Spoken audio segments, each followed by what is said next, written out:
دروازے پر دستک سے ردا کی آنکھ کھلی، کسمسا کر گردن گھمائی۔ سسی اسے ناشتے کے لیے بلانے آئی تھی۔ اچانک اٹھنے پر احساس ہوا گردن میں شدید درد ہے۔ وہ رات یوں ہی آڑے تیرچھے انداز میں سو گئی تھی، جس کے باعث یہ احساس تھا۔ بے ساختہ سر کو دونوں ہاتھوں میں تھاما تو ساری رات کا منظر، موہت کی بے باکی سے سب کچھ دماغ میں گھوم گیا۔ سسی کو ہاتھ ہلا کر آنے کا اشارہ کرتی اٹھی۔ اب کیا کرنا ہے؟ رات بھر سوچ کر دماغ شل تھا، سمجھ سے باہر تھا، اور اب بھی اسی سوچ کے زیر اثر تھکاوٹ سی محسوس ہونے لگی تھی۔ پاؤں گھسیٹتی وہ باتھ روم کی طرف جا رہی تھی۔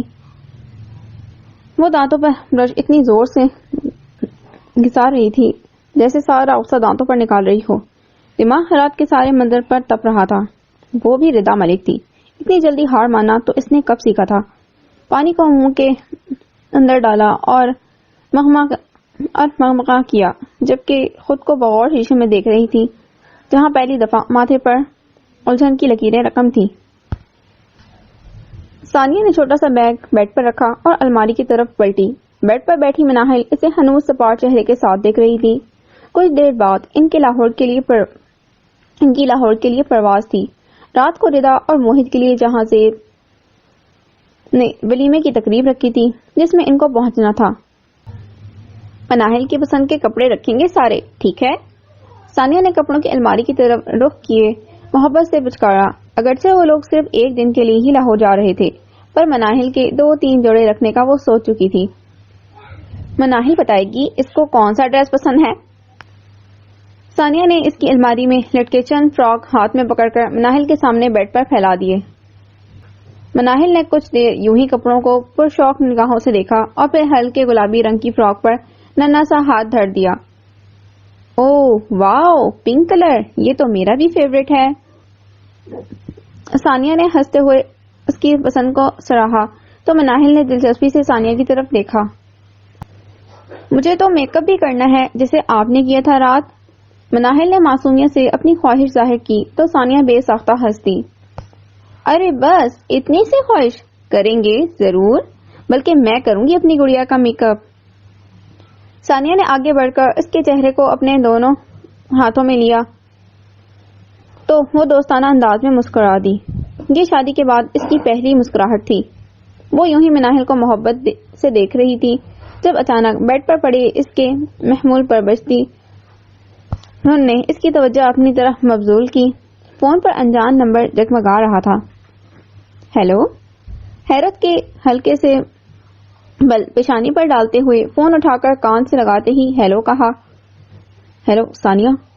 دوسری طرف سے ابھرتی مردانہ آواز نے اسے ایک لمحے کے لیے منجمد کیا۔ کیا یہ آواز وہ کیسے بھول سکتی تھی؟ فون کی دوسری طرف رضا موجود تھا۔ دیکھو فون بند مت کرنا پلیز ثانیہ۔ رضا کی بے چین سی آواز ابھری۔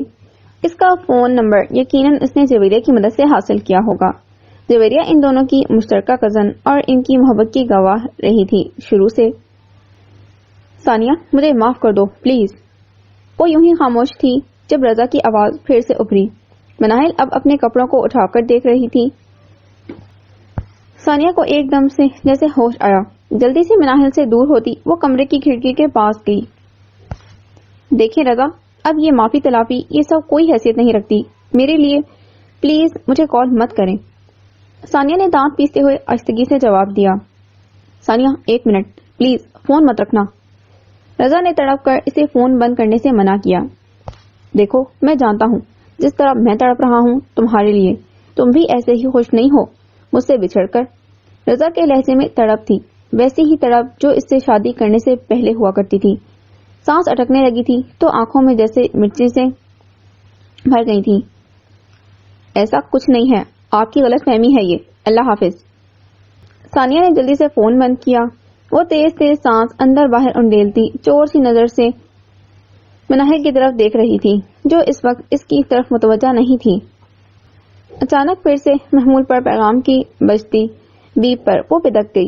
گڑبڑا کر موبائل کو آنکھوں کے سامنے کیا۔ اسی نمبر سے آیا پیغام اسکرین پر جگمگا رہا تھا۔ ثانیہ مجھے ایک چانس اور دو پلیز۔ کیا کوئی ایسا راستہ نہیں ہے کہ ہم پھر سے ایک ہو جائیں؟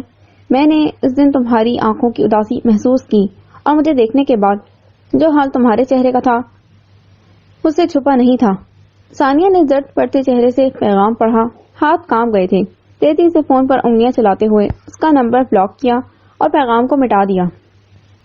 آ گئی میری شہزادی، آؤ آؤ بیٹا، آپ کا ہی انتظار ہو رہا تھا، ناشتہ شروع کریں سب مل کر۔ ردا کو ناشتے کی میز کی طرف بڑھتا دیکھ کر ملک جہاں زیب نے خوشگوار لہجے میں کہا تو موہت نے گردن کو ان کی نظروں کے تعاقب میں موڑا۔ ڈھیلے سے شارٹ کرتے کے نیچے جینز پہنے وہ تھکی سی خمار آلود نگاہوں کو اس پر جمائے اب ناشتے کی میز کی طرف بڑھ رہی تھی۔ موہت نے اس کی حالت سے مسرور ہوتے ہوئے مسکراہٹ کو گہرا کیا اور پھر جلدی سے اٹھ کر کرسی کو اس کے بیٹھنے کے لیے پیچھے دھکیلا۔ انداز ایسا مؤدبانہ تھا کہ ملک جہاں زیب ستائشی نظروں سے دیکھتے ہوئے مسکرا دیے اور ردا اس کے اس طرز عمل پر ششدر رہ گئی۔ وہ یقیناً بہت سوچ سمجھ کر کھیل رہا تھا۔ گڈ مارننگ، موہت نے مصنوعی محبت بھرے لہجے میں ردا کے قریب ہوتے ہوئے کہا۔ ردا نے اس کے ڈرامے کو حیرت سے دیکھا اور پھر آنکھوں کو غصے سے سکوڑا۔ ردا کو سب سمجھ تھی وہ یہ سارا دکھاوا اسے محض تنگ کرنے کی خاطر کر رہا ہے اور وہ حقیقتاً بری طرح تنگ بھی ہو رہی تھی۔ موہت کا یہ پرسکون انداز برداشت سے باہر تھا۔ کیسا ہے میرا بیٹا؟ ملک جہاں زیب نے ردا کی طرف دیکھتے ہوئے محبت سے پوچھا۔ ردا نے کرسی پر بیٹھ کر ملک جہاں زیب کی طرف دیکھا۔ موہت بھی اب کرسی پر بیٹھ چکا تھا۔ ٹھیک بابا، ردا نے آہستگی سے جواب دیا۔ ملک جہاں زیب پر وہ موہت کے لیے اپنی نفرت کسی صورت بھی ظاہر نہیں کرنا چاہتی تھی، کیونکہ اگر ان کو اس بات کی بھنک بھی پڑ گئی کہ اس نے یوں موہت کو بلیک میل کر کے شادی کی ہے تو وہ کبھی بھی اس بات کو پسند نہیں کریں گے۔ جان کیا دوں، ٹوسٹ یا پراٹھا؟ موہت کے شہد میں ڈوبے لہجے اور جان کے لفظ پر ردا نے حیرت سے اس کی طرف دیکھا جو بڑی محبت سے اس کی طرف دیکھ رہا تھا۔ ملک جہاں زیب تو موہت کی ردا کے لیے اس محبت پر سرشار ہو رہے تھے، جبکہ تابندہ بیگم اب بھی شک کی نگاہوں سے موہت کی طرف دیکھ رہی تھی۔ میں خود لے لیتی ہوں، آپ کیوں تکلیف کر رہے ہیں؟ ردا نے زبردستی کی مسکراہٹ سجاتے ہوئے کہا اور پھر غصے سے پلیٹ اٹھا کر اپنے سامنے رکھی۔ موہت بیٹا، یہ سب پوچھنا تو ردا کا فرض ہے۔ ردا آپ سرو کرو بیٹا موہت کو ناشتہ۔ ملک جہاں زیب نے مسکرا کر ردا کو حکم صادر کیا تو موہت بڑے آرام سے ہاتھ روک کر یوں بیٹھ گیا جیسے اب تو ردا ہی اسے کھانا پیش کرے گی۔ ردا نے خون خوار نگاہوں سے گھورا، پھر ملک جہاں زیب کے مسلسل دیکھنے پر مجبوراً گویا ہوئی۔ کیا چاہیے آپ کو؟ ردا نے دانت پیس کر لہجے کو قابو میں رکھتے ہوئے پوچھا، جبکہ آنکھیں اسے ہنوز گھور رہی تھیں۔ موہت کی کمینی سی مسکراہٹ اور چمکتی آنکھیں ردا کا خون جلا رہی تھیں، پر اس وقت وہ ملک جہاں زیب کے سامنے کچھ نہیں کر سکتی تھی، پر یوں بازی پلٹ کر موہت کے ہاتھ میں آتی بھی برداشت سے باہر تھی۔ مناہل کے چہرے پر میک اپ کرنے کے بعد وہ اب عجلت میں اپنے کپڑے لے کر باتھ روم میں گھسی۔ مناہل کی خوشی دیدنی تھی، وہ بار بار بیڈ پر کھڑی سامنے شیشے میں خود کو دیکھ رہی تھی۔ مناہل کو تیار کرنے کے بعد وہ خود بھی تیار ہو کر اب سنگھار میز کے سامنے کھڑی تھی جب کمرے کا دروازہ کھول کر مہتاب اندر داخل ہوا۔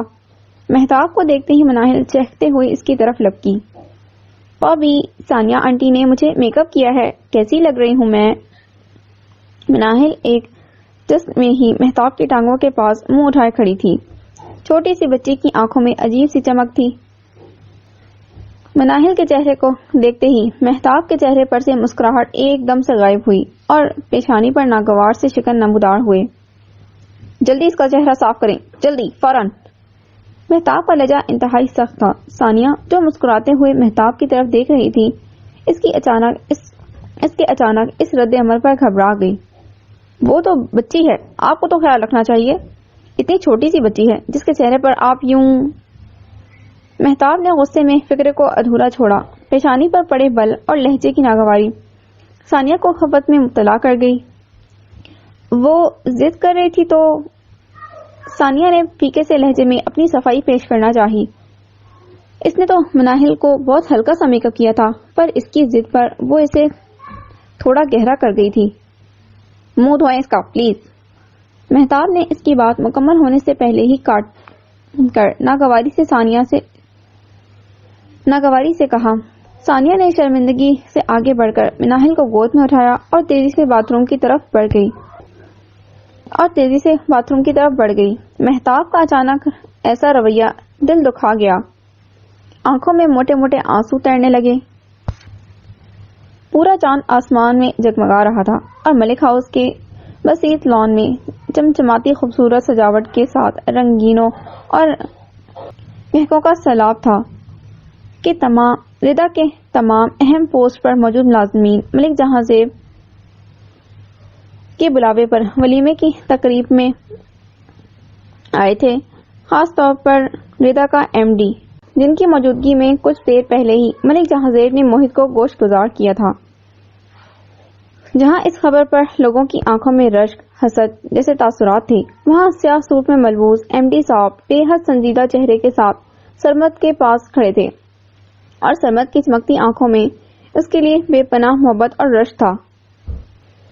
اب تو خوش ہو جا، ردا کا ایم ڈی بنا دیا ہے، اس سے بڑی بات کیا ہوگی؟ کبھی خواب میں بھی سوچا تھا کہ ایک رات میں تم کہاں سے کہاں پہنچ جاؤ گے؟ سرمد نے اس کے کندھے پر ہاتھ رکھ کر ہلکا سا دبایا. اس کے چہرے پر موہت کی اس کامیابی پر خوشی رقص کر رہی تھی، پر وہاں دولہے صاحب کی صورت پر ہنوز گھڑی کے 12 ہی بجے تھے. گھر داماد ہونے کا کلنک تو لگ چکا، پھر اب ایم ڈی بنائے یا چوکیدار، کیا فرق پڑتا ہے؟ گہری سانس باہر مایوسی سے انڈیل کر اپنی صورت کے عین مطابق تلخ جملہ اچھالا. سرمد نے تعصب سے اس کی طرف دیکھا. ٹھیک ہے، ہم سب کی خوشی نہیں عزیز، تو مت بن گھر داماد، دیکھا جائے گا جو بھی ہوگا.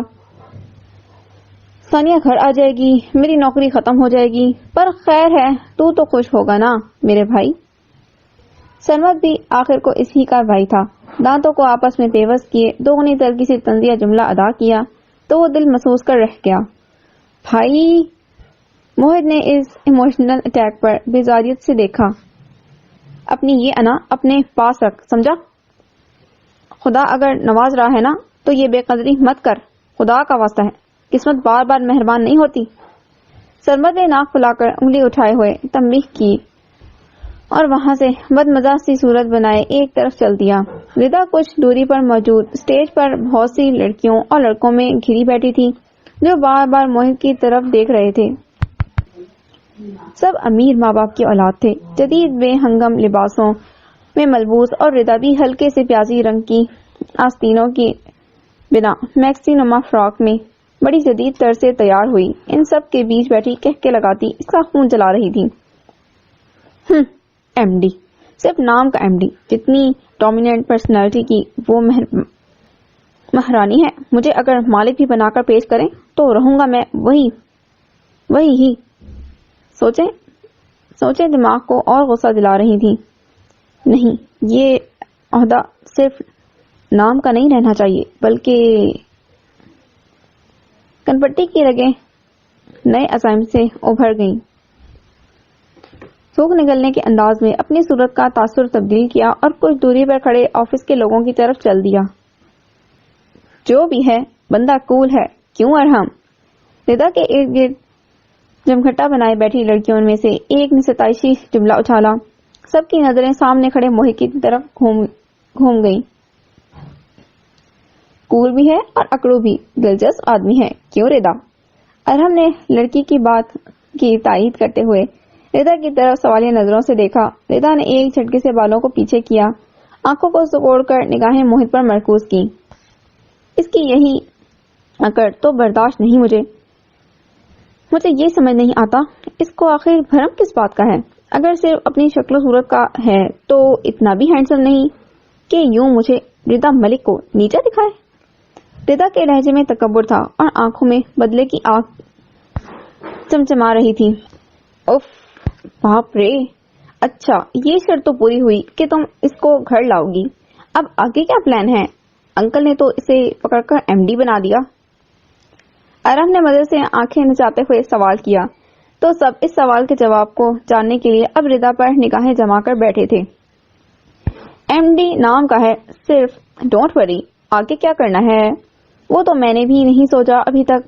بس ایک بات کی تسلی ہے کہ مجھ سے نفرت اتنی کرتا ہے جب بھی کھولا لوں گی تو بھاگ کر چھوڑ دے گا،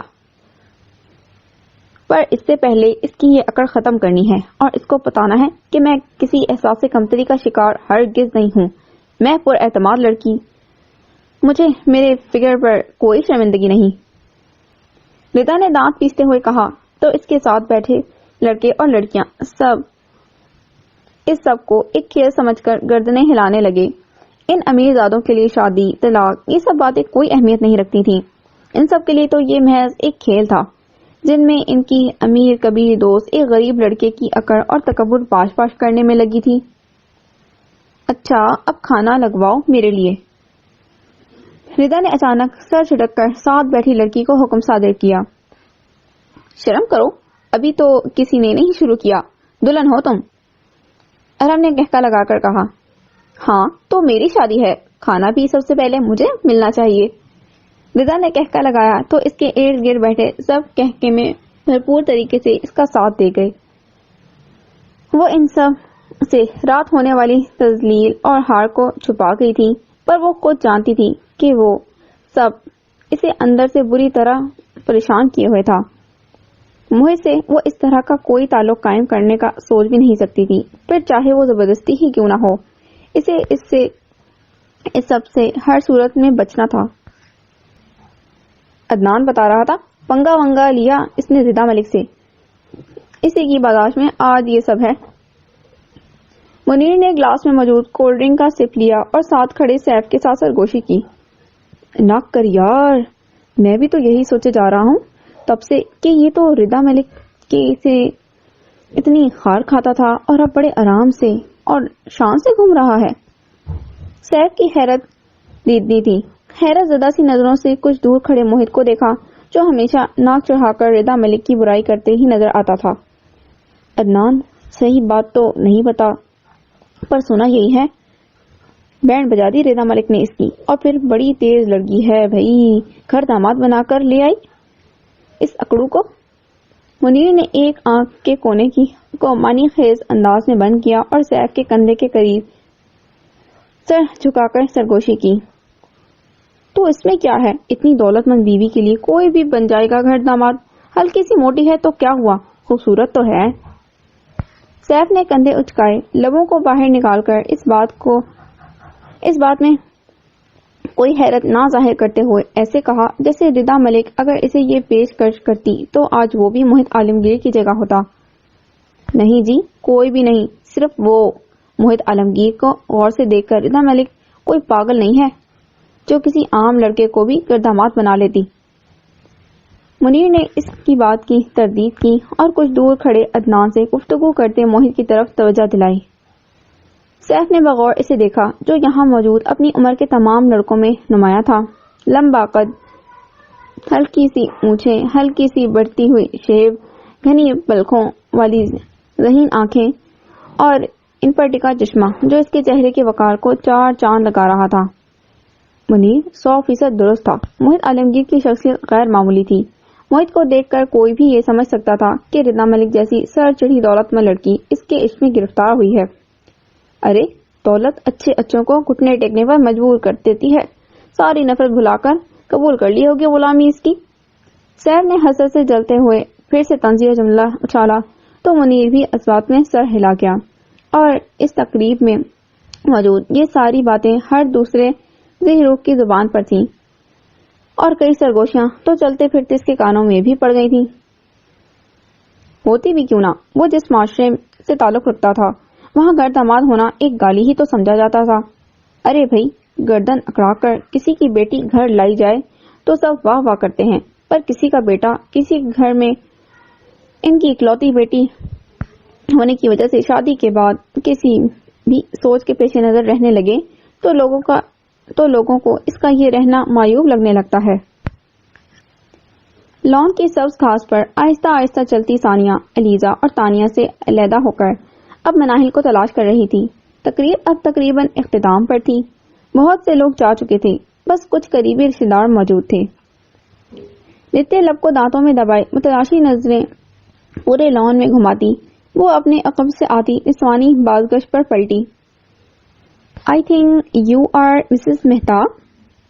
وہ سانولی سی جدید فیشن سے لیس لڑکی تھی جو آنکھوں میں سوال لیے اور لبوں پر ہلکی سی معنی خیز مسکان سجا کر کھڑی تھی. جی؟ ثانیہ نے اس کے سلام کے لیے بڑھتے ہاتھ کو تھام کر آہستگی سے اس کے سوال کی تصدیق میں جی کہنے پر اتفاق کیا. مشل عبید، ردا کی کزن، ہم پہلی دفعہ مل رہے ہیں. اس نے مسکرا کر اپنا تعارف کروایا تو جواباً ثانیہ بھی مسکرا دی. نائس ٹو میٹ یو، شائستگی سے مختصر جواب دیا. وہ مہتاب کے تمام حلقہ احباب سے مختصر ہی بات کرتی تھی. لو میرج ہوئی ہے؟ مشل نامی اس لڑکی نے بھویں سکیڑ کر اگلا سوال کیا تو ثانیہ اس کے اس سوال پر اور اس کے چہرے کے تاثرات پر گڑبڑا گئی. نہیں، ارینج، مسکراہٹ کو برقرار رکھتے ہوئے مختصر جواب دیا. اوہ اچھا، تو پھر یہ تو یقیناً مہتاب ملک نے اپنی بیٹی کے لیے ہی کی ہوگی یہ شادی. میں بھی سوچ رہی تھی اس کو کیسے دوسری محبت ہو سکتی ہے. مشل نے تمسخرانہ مسکراہٹ سجا کر کہا تو ثانیہ نے اس کی طرف ناسمجھی کا تاثر دیا. دنیا میں دو ہی رشتوں سے تو پیار ہے، اس شخص کو اپنی بیٹی اور اپنی مری ہوئی بیوی سے. مشل نے اس کی نظروں میں موجود ناسمجھی کو بھانپ کر تلخی سے جواب دیا اور پھر ثانیہ کے چہرے کے ایک دم سے بدلتے رنگ کو دیکھ کر کلام کا سلسلہ آگے بڑھایا. وہ حیثیت میں تو تم جیسی ہی تھی لیکن تم سے کہیں زیادہ خوبصورت تھی. مشل کی آنکھوں میں اب عجیب سا تاثر تھا جسے وہ سمجھنے سے قاصر تھی. زبان گنگ تھی. وہ کون تھی اور کیوں اس سے اس طرح کی باتیں کر رہی تھی؟ پر وہ تو کھوئی کھوئی سے جلے دل کے پپولے پھوڑ رہی تھی شاید. خوبصورتی کو پوچھتا ہے، دلوں کو رونتا ہے، پتھر ہے، سر پھوڑ پھوڑ کے تھک جاؤ گی، پر یہ شخص کبھی تمہارا نہیں ہوگا اور نہ قدر کرے گا تمہاری. سخت روکھے لہجے میں وہ اس کو آئینہ دکھا رہی تھی. شاید ثانیہ اس کی باتوں میں الجھ گئی اور ثانیہ کو یوں ہی الجھن میں چھوڑ کر وہ آگے بڑھ گئی. ثانیہ نے کچھ دور مہتاب کی طرف دیکھا. وہ کرسی پر ٹانگ جمائے ساتھ بیٹھے نفوس سے محو گفتگو تھا. وجیح چہرہ، باروب شخصیت، دل عجیب طرح سے دھڑکا. سامنے بیٹھا یہ خوبرو شخص اس کا شوہر تھا. وہ اس کے نکاح میں تھی. ہاں، پر صرف نکاح میں تھی، اس کے دل میں نہیں تھی شاید. مگر اس کا دل تو پوری ایمانداری سے اس رشتے کو اور اس کو قبول کر رہا تھا. پر اس لڑکی کی باتوں نے دل کو اداسی کا شکار کر دیا تھا. کیا واقعی یہ رشتہ بس تا حیات یوں ہی رہے گا؟ مہتاب ملک کبھی اسے بیوی کی اور نائلہ کی جگہ نہیں دے گا؟ دل عجیب سی خواہش پالنے لگا. کل تک تو ایسا کچھ نہیں تھا، بلکہ آج شام والی ڈانٹ پر تو دل بری طرح ٹوٹ گیا تھا. پر اب پاس کھڑی لڑکی کی باتوں نے جیسے اس کے دل کو اس خواہش سے روشناس کروا دیا تھا. تقریب رات گئے تک چلتی رہی تھی اور اب جب موہت کمرے میں آیا تو ثانیہ کو یوں ردا کے پاس اپنے کمرے میں بیٹھا دیکھ کر حیرت سے آگے بڑھا. ثانیہ کے چہرے پر پریشانی جھلک رہی تھی جبکہ ردا مسکین ڈرامائی صورت بنائے بیٹھی تھی. موہت آبرو چڑھا کر آگے بڑھا اور قریب آ کر بنا سوال کیے سینے پر ہاتھ باندھ کر یوں کھڑا ہو گیا جیسے کہہ رہا ہو اب کیا ڈرامہ شروع کیا ہے اس نے. شرم کرو تھوڑی، کس طرح کا سلوک کیا تم نے کل رات ردا سے؟ یہ تربیت کی ہے تمہاری ہم نے؟ ثانیہ نے غصے سے گھورتے ہوئے کہا تو وہ سب سمجھ گیا کہ ردا نے پھر سے اس کی دکھتی رگ پر پاؤں رکھنے کی ناکام کوشش کی ہے. پر اب ہر کمزوری کو وہ اپنی طاقت بنانے کا عزم کر چکا تھا. مسکرا کر ردا کے قریب بیٹھا. آپ ہی اپنی بیوی کے پاس آنے پر شرم کروں؟ عجیب بات کر رہی ہیں آپ. ردا کی طرف مصنوعی محبت بھری نگاہوں سے دیکھتے ہوئے کہا وہ جو ردا کے ذریعے اسے اس سب سے باز رکھنے کی چال کھیل کر پرسکون بیٹھی تھی. موہت کی ثانیہ کے سامنے ہی اس بے باکی پر ٹھٹک گئی. گال ایک دم سے سرخ ہوئے، پھر آنکھیں سکیڑ کر چہرہ اس کی طرف موڑا اور اس کی آنکھوں میں آنکھیں ڈالی. دونوں طرف نگاہوں میں نفرت کی آگ جل رہی تھی اور تخیل میں ایک دوسرے کے بال نوچے جا رہے تھے. پاس آنے اور زبردستی کرنے میں فرق ہوتا ہے. ثانیہ بھابی اس کو بتائیں، یہ لاسٹ وارننگ ہے. اگر یہ اپنی حرکتوں سے باز نہیں آیا تو اگلی دفعہ یہ سب میں بھا کو بتا دوں گی. ردا ایک دم سے دونوں ہاتھ بیڈ پر مارتی ہوئی بھنا کر اپنی جگہ سے اٹھی. عجیب ڈھیٹ انسان تھا، کسی بات کا اب ڈر نہیں رہا تھا. وہ جو ہر بازی کو اس کی ہار سمجھ کر کھیل کو ختم کرنے کا فیصلہ کرتی تھی، اس کی اگلی اکڑ مزید تپا دیتی تھی۔ ایک منٹ۔ موہت نے اس کی کلائی کو پکڑ کر ایک جھٹکے سے روکا۔ ردا کی دھمکی دماغ کو تپا گئی، پر وہ کلائی کو مروڑ کر ایک ہی جس میں کلائی چھڑواتی تیزی سے باہر نکل گئی۔ یہ دیکھا اس کو؟ موہت نے ناک پھلا کر ردا کی طرف اشارہ کرتے ہوئے پاس بیٹھی ثانیہ کو دیکھا، پر ثانیہ نے اس بے چارگی کا مظاہرہ کیا کہ اس کے کندھے ٹھلک گئے۔ آپی، بہت برا پھنسا ہوں میں، مجھے یہ لڑکی ایک آنکھ نہیں بھاتی۔ موہت نے افسردگی سے کہتے ہوئے گردن چکا دی۔ ایک پل کے لیے سب اکڑ پسے پش چلی گئی۔ جانتی ہوں تم سچ بول رہے ہو، مجھے ایسا لگتا ہے تمہاری اس حالت کی ذمہ دار میں ہوں، نہ میری مہتاب سے شادی ہوتی اور نہ تم یوں مجبور ہوتے۔ ثانیہ کی رندی سی آواز ابھری تو موہت نے تڑپ کر چہرہ اوپر اٹھایا۔ وہ آنکھوں میں موٹے موٹے آنسو لیے بے بس بیٹھی تھی۔ آپی پلیز اب روئیں مت۔ موہت اس کے یوں رندے ہوئے لہجے اور بھری آنکھوں کو دیکھ کر پریشان ہو گیا۔ وہ بھی کیا کرتی، چھوٹا بھائی اس کی خاطر انچاہے رشتے کو نبھانے پر مجبور تھا۔ میں ٹھیک ہوں اور اس کو بھی ٹھیک کر کے رہوں گا، آپ فکر نہ کریں، بس مجھے اس سے ہر حال میں رشتہ ختم کرنا ہے، اسی لیے یہ سب کر رہا ہوں۔ موہت نے ثانیہ کے پس مردہ چہرے کو دیکھتے ہوئے اپنے ارادوں کے بارے میں بتایا تو وہ اس کے رشتہ ختم کرنے والی بات پر خوف سے نفی میں سر ہلا گئی۔ فکر نہ کرے، وہ خود چھوڑے گی مجھے، میں نہیں چھوڑوں گا، آپ کے رشتے پر آنچ بھی نہیں آنے دوں گا۔ موہت نے پرسوچ نگاہیں سامنے جما کر ثانیہ کے ہاتھ پر اپنے ہاتھ سے تسلی بخش تھپکی دی۔ قدم تھے کہ تھمے اور پھر فرش پر جم گئے تھے۔ سامنے معصومیت ہی ایسی تھی، ننھے ننھے ہاتھ جن سے وہ بار بار اپنے ماتھے پر سے بالوں کو ہٹا رہی تھی، ایسے جیسے سفید اور گلابی روئی کے گالوں کی مانند نازک سی گڑیا ہو۔ خوبصورت تو وہ واقعی ماں جیسی تھی۔ تابندہ بیگم دل میں مناہل کی خوبصورتی کو سراہتی اس کو یکٹک دیکھ رہی تھیں، جو کھلی کچہری کی شیلف پر اونچے گھومتے اسٹول پر بیٹھی تھی اور سسی اسے کچھ کھلا رہی تھی۔ تقریب میں جب کھانا پیش ہوا تو اس وقت شاید وہ سو گئی تھی، اسی وجہ سے اب رات کے 2 بجے اسے سسی کھلا رہی تھی۔ قدم بے ساختہ اس کی طرف بڑھ گئے، ذہن میں بارہا سرزش کی، پر دل تھا کہ اس کی معصومیت نے موہ لیا تھا۔ ننھے سے مہتاب کو جیسے سینے سے لگا کر ان کی ممتا کو تسکین مل جایا کرتی تھی۔ ان لمحوں کی یاد بھی مناہل کی ہر ادا سے جھلک رہی تھی۔ پیچھے ہو ذرا، بچی کو ایسے کھلاتے ہیں کیا؟ تابندہ بیگم نے سسی کے قریب جا کر مصنوعی غصہ دکھاتے ہوئے اسے پیچھے ہونے کو کہا۔ سسی نے حیرت سے تابندہ بیگم کو دیکھا اور پھر چمچ پلیٹ میں رکھ کر ایک طرف ہوئی۔ تابندہ بیگم نے پاس پڑے اسٹول پر بیٹھ کر چمچ کو ہاتھ میں لیا اور بے پناہ محبت سے سامنے بیٹھے اس ننھے سے فرشتے کو دیکھا جس پر انہیں بے پناہ پیار امڑ رہا تھا۔ محبت سے چاولوں کا بھرا چمچہ اس کی طرف بڑھایا تو مناہل نے پھر سے ننھا سا ہاتھ اٹھا کر ماتھے سے آنکھوں میں ڈھل کے بال پیچھے کیے اور حیران ہوتے ہوئے تابندہ بیگم کو دیکھا۔ میں کون ہوں آپ کی پتہ ہے کیا؟ محبت سے اس کی گال پر ہاتھ رکھ کر پوچھا۔ دادو ہیں؟ معصوم لہجے میں فوراً جواب آنے پر تابندہ بیگم کی خوشی کی انتہا نہ رہی۔ ہائے میں صدقے! برجستہ اسے خود سے بھی ڈالا۔ وہ جانتی تھی وہ اس کی دادی ہے۔ مناہل کے ساتھ یہ ان کی کوئی 5ویں 6ٹھی ملاقات تھی جس میں وہ پہلی دفعہ اپنی انا پسے پش ڈال کر اس کے قریب آئی تھی، لیکن یقیناً مہتاب نے اسے تمام رشتوں کی پہچان کروا رکھی تھی۔ عقب سے ردا کے گلا کھنکارنے کی آواز پر جزبز ہو کر فوراً پیچھے ہوئی، گردن گھمائی تو ردا شریر سی محبت بھری چمک آنکھوں میں سموئے کھڑی مسکرا رہی تھی۔ موہت اور ثانیہ کو کمرے میں چھوڑ کر وقت بے وقت بھوکے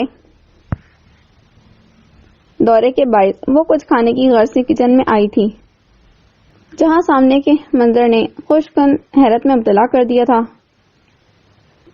سسی لو پکڑو اسے، ایسے کھلاتے ہیں۔ سسی صحیح نہیں کھلا رہی تھی تو میں اسے بتا رہی تھی کہ ایسے کھلاتے ہیں، تامندہ نے یک لک چہرے پر سختی سجا کر کہا تو ردا مسکراہٹ دبا گئی۔ وہ چمچ واپس رکھ کر سنجیدہ سی صورت بنا کر ردا کے پاس سے گزر گئیں تو ردا نے ایک دم سے روک لیا۔ مما! تابندہ بیگم کو دونوں کندھوں سے پکڑ کر اپنی طرف گھمایا۔ وہ متواتر نظریں چرا رہی تھیں، جیسے پتہ نہیں کتنی بڑی چوری پکڑی گئی ہو۔ روم میں اکیلے ہیں؟ ان کے کان کے پاس ہو کر معنی خیز سرگوشی کی، جس پر وہ پیشانی پر بڑ ڈالے پیچھے ہوئیں۔ پھر میں کیا کروں؟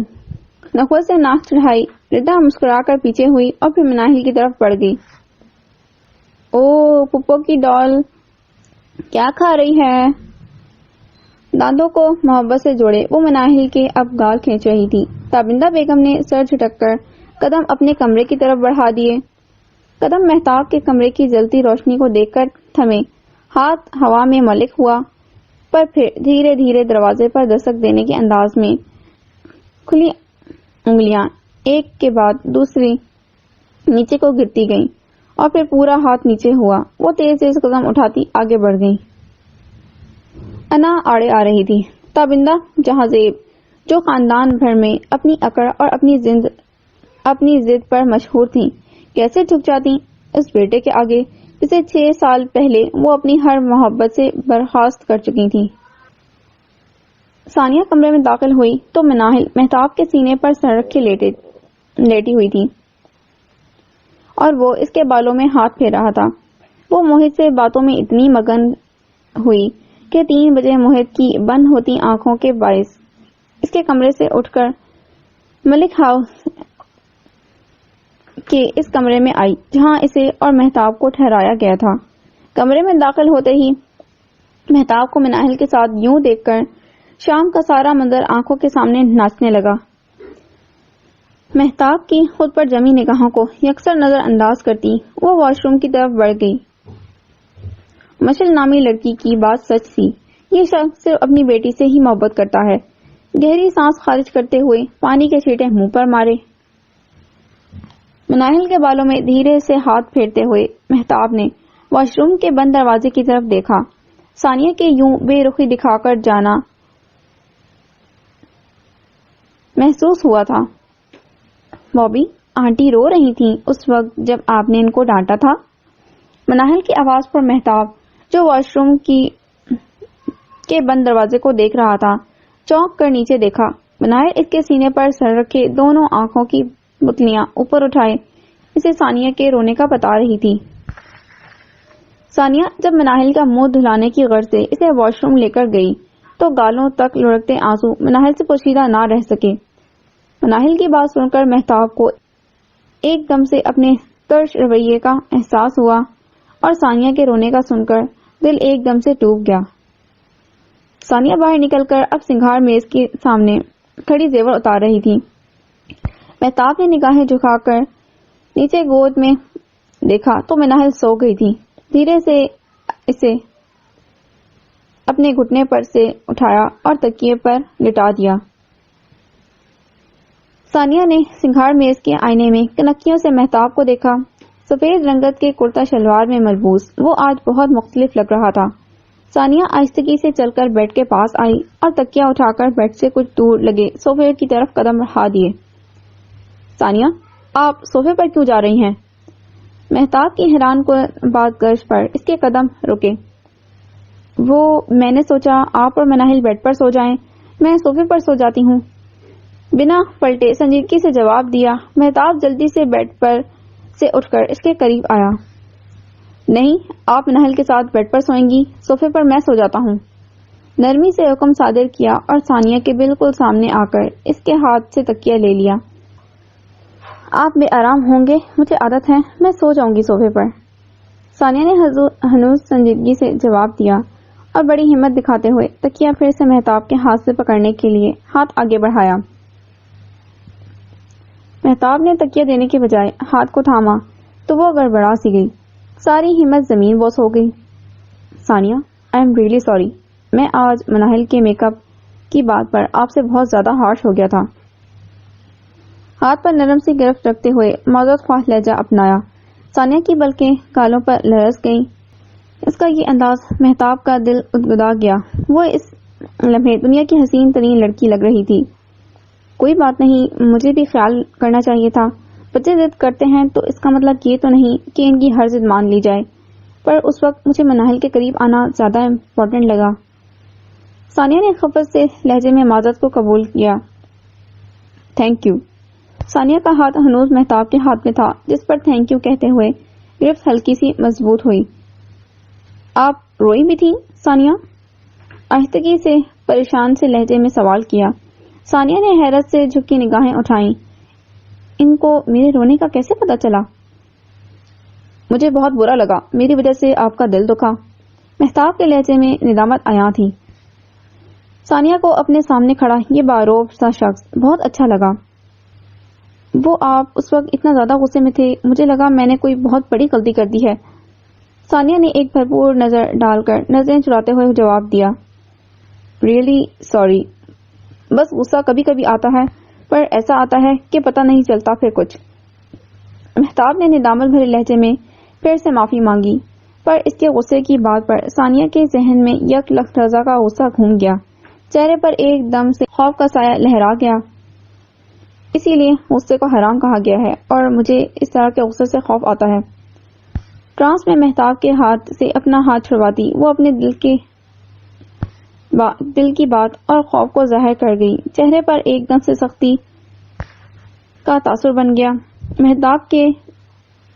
مہتاب سے اس کے چہرے پر امڑ آتی سختی چھپی نہ رہ سکی۔ آپ اپسیٹ نہ ہو، میں خیال رکھوں گا، پھر کبھی ایسا کچھ نہیں ہوگا۔ مناہل کا آپ کی طرف سے یہ مثبت جھکاؤ اچھا لگا مجھے۔ بڑے ملائم سے لہجے میں اس کے چہرے کی سختی کے باعث بات کو بدلا، پر ثانیہ کے چہرے کا خوف کم نہ ہوا۔ شکریہ۔ ثانیہ نے پھیکے سے لہجے میں شکریہ ادا کیا۔ مہتاب سے اس کے چہرے کا یہ بدلتا رنگ چھپا نہ رہ سکا۔ تھک گئی ہوں گی، بیڈ پر سو جائیں، میں سو جاؤں گا صوفے پر۔ ڈونٹ وری، صبح کی فلائٹ ہے، پیکنگ کے لیے الارم لگا لیں۔ نرمی سے کہتا ہوا وہ صوفے کی طرف بڑھ گیا۔ ثانیہ نے بھی قدم بیڈ کی طرف بڑھا دیے۔ دن بھر سونے کے بعد اب شام کے 4 بجے وہ اٹھی تھی۔ رات جان بوجھ کر وہ 5 بجے کے قریب کمرے میں آئی تو موہت بے خبر سو رہا تھا۔ شکر ادا کرتی وہ بھی سو گئی، اور پھر پورا دن سونے کے بعد اب سسی کے جگانے پر آنکھ کھلی۔ وہ کھانے کے لیے باہر بلا رہی تھی۔ جب تک منہ ہاتھ دھو کر باہر نکلی، بھوک اتنی شدت پکڑ چکی تھی۔ باہر آئی تو موہت سمیت ملک جہاں زیب اور تابندہ بیگم کھانے کی میز پر براجمان تھے۔ موہت اور ملک جہاں زیب خوشگوار انداز میں گفتگو میں مگن تھے۔ وہ پاس آئی تو موہت نے فوراً اٹھ کر کل کی طرح کرسی کو پیچھے کرتے ہوئے اسے بیٹھنے کا اشارہ کیا۔ موہت کی اس جھوٹی عزت دینے پر دانت پیستے وہ کرسی پر بیٹھی اور عدلت میں بریانی سے بھری ڈش کو اپنی طرف کھینچا، پر موہت نے ٹرے کو دوسری طرف سے پکڑ کر کھینچا اور پھر سے دوری بنا کر دوسرے ہاتھ سے اس کے سامنے سلاد سا بھرا باؤل رکھ دیا۔ یہ کیا؟ ردا نے حیرت سے فوراً سر کو اٹھا کر سوالیہ نظروں سے موہت کی طرف دیکھا، جو بھرپور مسکراہٹ سجائے بیٹھا تھا۔ سیلڈ ہے جان، کیا ہوا؟ موہت نے مصنوعی حیرت چہرے پر طاری کرتے ہوئے جواب دیا۔ ردا نے ناک پھلا کر اسے یکسر نظر انداز کیا اور رخ تابندہ بیگم کی طرف کیا۔ مما، مجھے بھوک لگی ہے، آپ نے پھر یہ سیلڈ بنوا لیا؟ خفا سے لہجے میں تابندہ بیگم سے شکوہ کیا۔ اس کے خیال میں یہ سیلڈ والا کام ہمیشہ کی طرح تابندہ بیگم کی طرف سے عمل میں آیا ہے۔ مما نے نہیں، میں نے بنوایا ہے تمہارے لیے، تابندہ بیگم کی بجائے جواب موہت کی طرف سے موصول ہوا۔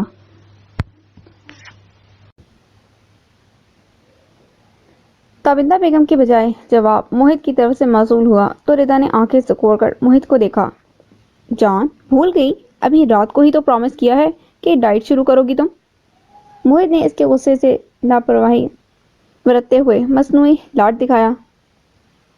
یا تو ردا بمشکل غصے کو قابو کر پائی۔ نہیں، میں نے ایسا کچھ پرومس نہیں کیا، آپ بھی نہ، مجھے بریانی کھانی ہے۔ ردا نے زبردستی کی مسکراہٹ سجا کر مصنوعی محبت جتاتے ہوئے جواب دیا۔ بابا، اب دیکھیں اپنی لاڈلی کو ذرا، مجھ سے کہتی کچھ اور ہے اور کرتی کچھ ہے۔ موہت نے بڑے ڈرامائی انداز میں ملک جہاں زیب کی طرف دیکھ کر مدد طلب نظروں سے دیکھا، جو متواتر دونوں کی اس محبت کو دیکھ کر محظوظ ہو رہے تھے۔ بابا، کمینہ کہیں کا۔ ردا نے موہت کے پاؤں پر زور سے پاؤں مارا جس کا اس پر کوئی خاص اثر نہیں ہوا۔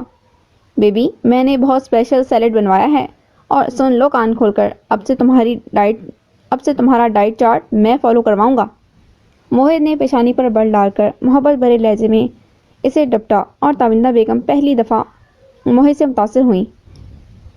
ردا، یہ اب تمہاری مما نہیں ہیں جو تمہارے لاڈ میں ہار جاتی تھیں۔ موہت بیٹا، کیپ اٹ اپ، اس بات میں ہر طرح کی سختی کی میں تمہیں اجازت دیتا ہوں۔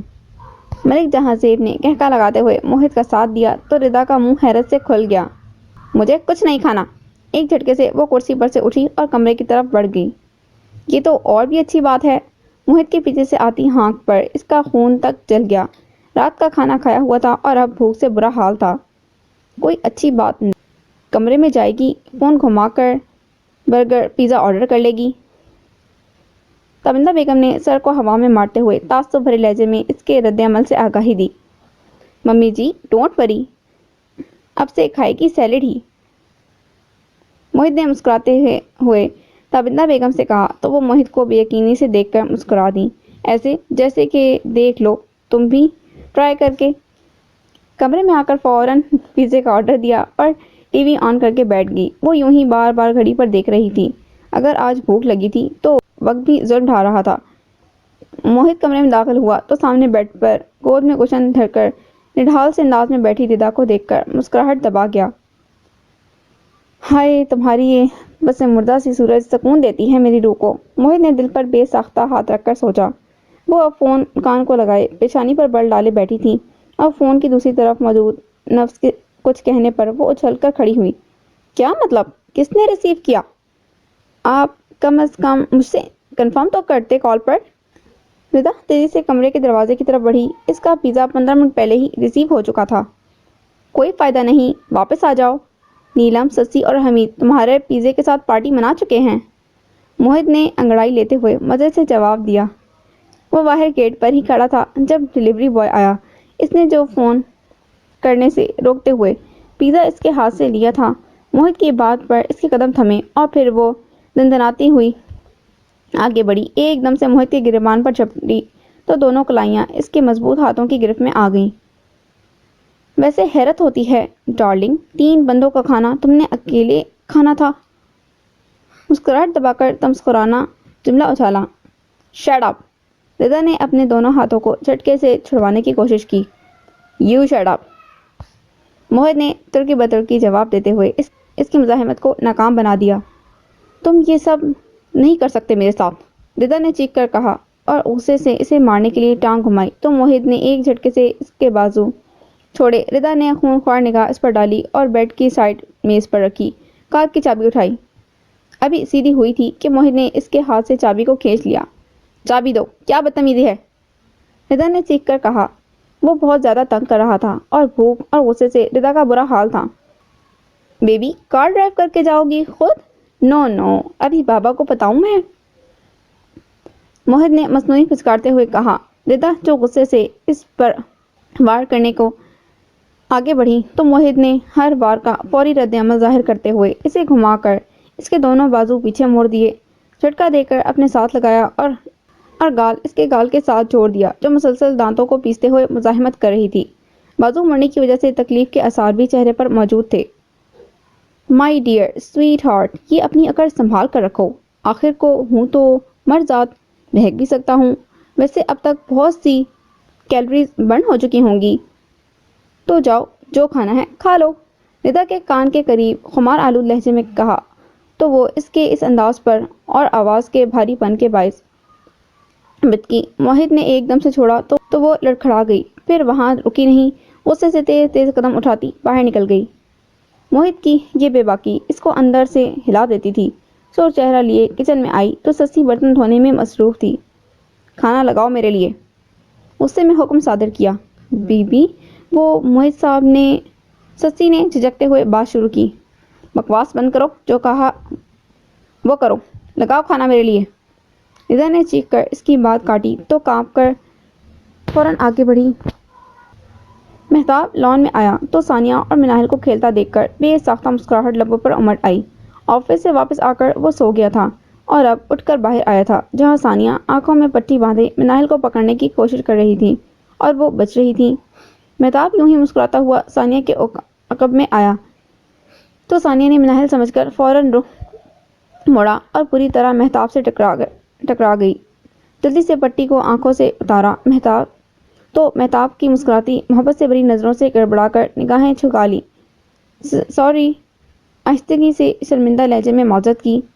اٹس اوکے، مہتاب نے نرمی سے کہا، جبکہ نگاہیں ابھی بھی اس کے سبھی چہرے کا طواف کر رہی تھیں جو آج اس کا دل پورے طریقے سے جیت چکی تھی۔ مناہل اس کے ساتھ خوش تھی، یہ بات مہتاب کو سرشار کر گئی تھی۔ بابی کی باری۔ مناہل کی اچانک چہکنے پر جیسے وہ ہوش میں آیا تھا۔ ارے نہیں بھائی، آپ آنٹی کے ساتھ کھیلو۔ مہتاب نے مناہل کی ضد پر خفیف سا قہقہ لگاتے ہوئے نفی میں گردن ہلائی۔ نو، آپ بھی کھیلیں گے ساتھ، مناہل نے خفگی سے کہا، اور پھر وہ ایسی ضد پر آئی کہ مہتاب کو ہار ماننا پڑی۔ آنکھوں پر پٹی باندھے ہلکی سی آڑ رکھ لی مناہل اور ثانیہ اب بھاگ رہی تھیں جو اسے صاف نظر آ رہی تھیں۔ ثانیہ کو یوں مسکراتے ہوئے بھاگتے دیکھ کر دل میں اچانک امڑ آنے والی خواہش کے باعث وہ شرارت سے مناہل کی طرف بڑھا اور پھر ایک دم سے پلٹ کر پاس کھڑی ثانیہ کو باہوں میں بھر لیا۔ ثانیہ کی مسکراہٹ ایک دم سے غائب ہوئی اور دل اتنی زور سے دھڑکا کہ آس پاس کی ساری آوازیں دھڑکن کی آواز کے پیچھے معدوم ہو گئیں۔ جان بوجھ کر اسے پکڑنے کی خواہش ہوش ربا ثابت ہوئی تھی۔ مہتاب کو یہ احساس بعد میں ہوا۔ مناہل تالیاں بجا رہی تھی۔ مہتاب نے آنکھوں سے پٹی ہٹا کر اپنے ساتھ لگی ثانیہ کو دیکھا جس کے گال اس قربت کے باعث گلال ہو چلے تھے۔ اس کی حالت پر رحم آیا تو بازوؤں کو کھول دیا جبکہ وہ یوں ہی ساکن کھڑی تھی۔ آفس کا دروازہ دھاڑ سے کھلا تو موہت نے فائل پر جھکا سر اٹھایا۔ ردا غصے میں بھری تیز تیز قدم اٹھاتی میز کے پاس آئی۔ یہ سب کیا ہے، پوچھ سکتی ہوں میں؟ سرخ رنگ کی فائل کو زور سے میز پر پٹک کر سوال کیا۔ نہیں، موہت نے پرسکون انداز میں جواب دیا تو وہ اتفاق سے آگے بڑھی۔ کیوں کیا یہ سب چینج؟ تم ہوتے کون ہو؟ ردا نے اس کے سر پر کھڑے ہو کر پوچھا۔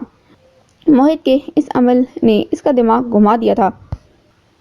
ایم ڈی ہوتا ہوں سویٹ ہارٹ، موہت نے کرسی پر جھولتے ہوئے جواب دیا۔ بات سنو، اوقات میں رہو۔ ردا نے انگلی اس کی آنکھوں کے بالکل سامنے اکڑاتے ہوئے اس کی اوقات یاد دلائی۔ موہت نے ردا کے بہت سے اصول و ضوابط، ترقیاں اور بونسز لسٹ بدل دی تھیں۔ ردا کو اس کا یوں اپنے عہدے کا استعمال کھٹک گیا۔ میری اوقات بدلنے والی تم خود ہی تو ہو، موہت نے کندھے اچکائے۔ ردا ایک پل کو تو سن ہوئی، وہ سچ ہی کہہ رہا تھا، پھر تھوڑا سا گڑبڑا کر گردن کو اکڑایا ایسے جیسے خود کے سامنے ذمہ دار ٹھہرانے سے بھاگ رہی ہو۔ تم ایسی کوئی اتھارٹی نہیں رکھتے، سمجھے تم؟ میں ابھی بابا سے بات کرتی ہوں۔ ردا نے ناک کھلاتے ہوئے اسے دھمکی دی اور رخ موڑا پر موہت کی عقب سے آتی باز گشت پر قدم تھم گئے۔ ہے لسن، موہت نے پیشانی پر بل ڈال کر روب سے روکا۔ یقیناً اس کے ان فیصلوں پر بہت سے ملازمین نے ردا سے رحم کی درخواست کی ہوگی، اس لیے وہ یوں بھپڑ رہی تھی، پر وہ سب کے بیچ میں ایک ملازم بن کر رہ چکا تھا اور اندر کی بہت سی باتیں ایسی جانتا تھا جو ردا اور ملک جہاں-زیب سے پوشیدہ تھیں۔ بابا کے سائن ہو چکے ہیں، سمجھی؟ پر پھر بھی تمہیں کوئی تسلی کرنی ہے تو جاؤ کرو، ان کو میرا ہر فیصلہ ٹھیک لگا ہے، میں نے ہواؤں میں تیر نہیں چلائے، سب دلائل اور ثبوت دیے ہیں۔ بڑے ٹھاٹ سے بال پوائنٹ کو انگلیوں میں گھماتے ہوئے ایسے کہا جیسے کہ جانتا ہو ملک جہاں-زیب کبھی اب ردا کی بات نہیں مانیں گے۔ تمہیں تو میں دیکھ لوں گی، ردا نے پھر سے پلٹ کر غصے میں کہا تو وہ ایک دم سے کرسی پر سے اٹھا۔ چہرہ بالکل ردا کے چہرے کے سامنے تھا تو آنکھیں اس کے غصے سے کوڑی ہوئی آنکھوں میں جھانک رہی تھیں۔ پھر میں بھی دیکھوں گا تمہیں، مانی خرید لہجوں میں لبوں پر کمینی سی مسکراہٹ سجا کر بھاری سی آواز میں سرگوشی کی اور وہ اس کی نظروں کا تعاقب بھانپ کر جلدی سے پیچھے ہوئی۔ بکواس بند کرو اپنی، غصے اور خفت سے سرخ ہوتے چہرے کے ساتھ وہ پیچ و تاب کھا گئی جبکہ وہ تو بلند و بانگ قہقہ لگانے میں مصروف تھا۔ بےہودہ، چیپ، گندی ذہنیت کا شخص، بڑبڑاتی وہ کمرے سے باہر نکل گئی تھی جبکہ وہ پھر سے کرسی پر بیٹھ کر بازو پھیلا کر گھومنے لگا، لبوں پر فاتحانہ مسکراہٹ تھی۔ ثانیہ نے دھیرے سے ہاتھ میں پکڑا چمچ پلیٹ میں گھمایا۔ ہوٹل کے اس سحر افزوں ماحول میں مدھم سی موسیقی کے ساتھ سامنے بیٹھے مہتاب کا اس کا یوں بار بار دیکھنا کہاں کھانے دے رہا تھا۔ مہتاب کی نگاہوں کے مسلسل حصار نے 2 دن سے پریشان کر رکھا تھا۔ اس دن لان میں ہو جانے والے خوبصورت سانحے کے بعد سے دل پوری طرح مہتاب کے لیے دھڑکنے لگا تھا اور ہر وقت اپنے تعاقب میں مہتاب کی محبت پاش نگاہوں کی تپش دل میں انگنت جذبات کی لو جلا چکی تھی۔ اور پھر مہتاب کا یہ بدلا روپ، محبت سے مسکراہٹ لبوں پر مزین کیے دیکھنا، رات کو جلدی گھر آ جانا، اور آج وہ رات کے کھانے کے لیے باہر آئے تھے۔ سیاہ رنگ کے جوڑے میں دمکتے رنگ و رو سمیت وہ مہتاب پر بجلیاں گرا رہی تھی اور یہ بجلی کی کڑک دل میں موجود سیمنٹ کی دیوار کو پاش پاش کر رہی تھی۔ ثانیہ کبھی خود کھا رہی تھی اور کبھی ساتھ بیٹھی مناہل کو کھلا رہی تھی۔ مہتاب کی نگاہوں کی تپش سے چہرے پر دل فریب سا رنگ لہرا رہا تھا، جس کے باعث یہ لجایا سا چہرہ مہتاب کو سکون دے رہا تھا۔ اب ثانیہ سے بے نام سی دوری بنائے رکھنا مشکل ہو گیا تھا۔ گھر واپس آ کر وہ مناہل کے ہاتھ تھامے اس کے کمرے کی طرف جا رہی تھی جب عقب سے مہتاب کا معنی ہے جملہ سنائی دیا جو جان پوچھ کر اس کے گوش گزار کیا جا رہا تھا۔ ایوا، چائے میرے کمرے میں لے کر آنا، آج میں وہیں سونے جا رہا ہوں۔ ایک لمحے کو قدم رکے اور دل ڈوب کر ابھرا ایک میٹھا سا ارتھ رگوں پے میں رینگ سا گیا۔ دھڑکتے دل اور بار بار لبوں پر امڑ آنے والی مسکان کو لیے وہ مناہل کے کمرے میں آ گئی۔ اسے کہانی سنانے کے بعد یوں ہی بے سبب اس کے پاس بیٹھی رہی۔ کیسے کمرے میں جاؤں؟ ہمت ہر طرح سے جواب دے رہی تھی۔ عجیب کشمکش میں بیٹھی تھی جب دروازہ ہلکی سی دستک کے بعد کھلا اور مہتاب کمرے میں داخل ہوا۔ مناہل سو رہی تھی اور ثانیہ قریب دربان بنی بیٹھی تھی جس کا وہ پچھلے 2 گھنٹے سے انتظار کر رہا تھا۔ خجل ہوتے ہوئے سوال کیا، مناہل سو گئی کیا؟ مہتاب کے سوال پر ثانیہ نے گڑبڑا کر نگاہیں اٹھائیں۔ وہ مناہل کے سونے کے بارے میں تو ایسے پوچھ رہا تھا جیسے اسے سامنے مناہل سوئی ہوئی نظر ہی نہ آ رہی ہو۔ جی ابھی کچھ دیر پہلے ہی سوئی ہے، ثانیہ نے بالوں کو کانوں کے پیچھے اڑستے ہوئے جواب دیا۔ نگاہیں اٹھائیں، اس پر ڈالیں اور گرا لیں۔ وہ ڈھیلے سے ٹراؤزر شرٹ میں ملبوس بے چین سا کھڑا تھا۔ تو مہتاب کے تو کہنے پر ثانیہ نے ناسمجھی سے اوپر دیکھا۔ تو کیا؟ وہ میں اچکا کر سوال کیا۔ کیا ہے کیوں نہیں سمجھ رہی؟ مہتاب نے تعصب سے سوچتے ہوئے گہری سانس لی۔ میرا خیال ہے اب آپ بھی آرام کریں کمرے میں آ کر۔ مہتاب کے کہنے پر ثانیہ نے بلا جواز ارد گرد دیکھنا شروع کیا، ایسے جیسے جواب یہیں کہیں تکیے یا چادر کے نیچے چھپا ہو۔ میں یہیں سو جاتی ہوں آج، سکتے ہوئے جواب دیا۔ مہتاب کا دل کیا اپنا سر دیوار میں دے مارے۔ اب اتنی بھی بچی نہیں، کیوں نہیں سمجھ رہی؟ کیا چاہتا ہوں میں؟ کیوں میں وہاں سو رہا ہوں آج؟ معنی خیز جملے میں اپنے دل کی خواہش کو لپیٹ کر بتایا اور وہ اس بات پر غوطے کھاتے دل کے ساتھ اب ہونک بنی بیٹھی تھی۔ کیا ہے اب یوں کیوں دیکھ رہی ہے؟ مہتاب نے اس کے یوں گمسم ہو جانے پر سوچا۔ ثانیہ میں کمرے میں انتظار کر رہا ہوں آپ کا، شائستگی سے حکم دیتا وہ کمرے سے نکل گیا۔ ثانیہ نے بے ساختہ اٹکی سانس کو بحال کیا اور دل پر ہاتھ رکھا۔ کچھ دیر دل کی حالت پر قابو پانے میں لگی، پھر مناہل پر کمبل درست کیا اور بے ترتیب ہوتی دھڑکنوں کے ساتھ کمرے میں آئی تو موصوف سر کے نیچے دونوں ہاتھوں کا تکیے بنائے بیڈ پر لیٹے تھے۔ واش روم سے کپڑے بدل کر آنے کے بعد ثانیہ نے ایک نظر صوفے کی طرف دیکھا اور پھر بیڈ کے پاس آ کر تکیہ اٹھانے کی غرض سے جھکی۔ جیسے ہی تکیہ اٹھایا اسی ہاتھ کی کلائی مہتاب کی گرفت میں آئی۔ ثانیہ نے ٹھٹک کر نگاہ اٹھائی تو دونوں طرف نگاہوں کا تصادم محبت کا اظہار کر گیا۔ کہاں جا رہی ہو؟ سوال تھا پر لہجہ دل کا سارا حال بتا رہا تھا۔ صوفے پر سونے؟ پھیکی سی آواز نے بمشکل جواب دیا۔ نہیں، ادھر میرے پاس لیٹو، مجھے کچھ باتیں کرنی ہیں۔ مہتاب کی یہ بے تکلفی پہلی دفعہ تھی۔ بنا کچھ کہے ٹرانس میں وہ سر جھکائے ساتھ بیٹھ گئی۔ کچھ پل کی خاموشی رہی، پھر مہتاب نے شائستگی سے کلام کا سلسلہ شروع کیا۔ میں نے آپ سے رضا کے بہت اصرار پر مناہل کے لیے ہی شادی کی تھی اور شروع کا یہ 1 ماہ آپ سے دوری بنائے رکھنے کا سبب صرف یہی تھا کہ اس رشتے کے حقوق کو دل سے پورا کرنا چاہتا تھا۔ وہ اس وقت وہ روبدار مہتاب نہیں لگ رہا تھا، وہ تو کوئی اور معصوم سا بچہ لگ رہا تھا۔ وہ اپنی بے رحمی کا جواز اس کے بنا طلب کیے ہی اسے بتا رہا تھا۔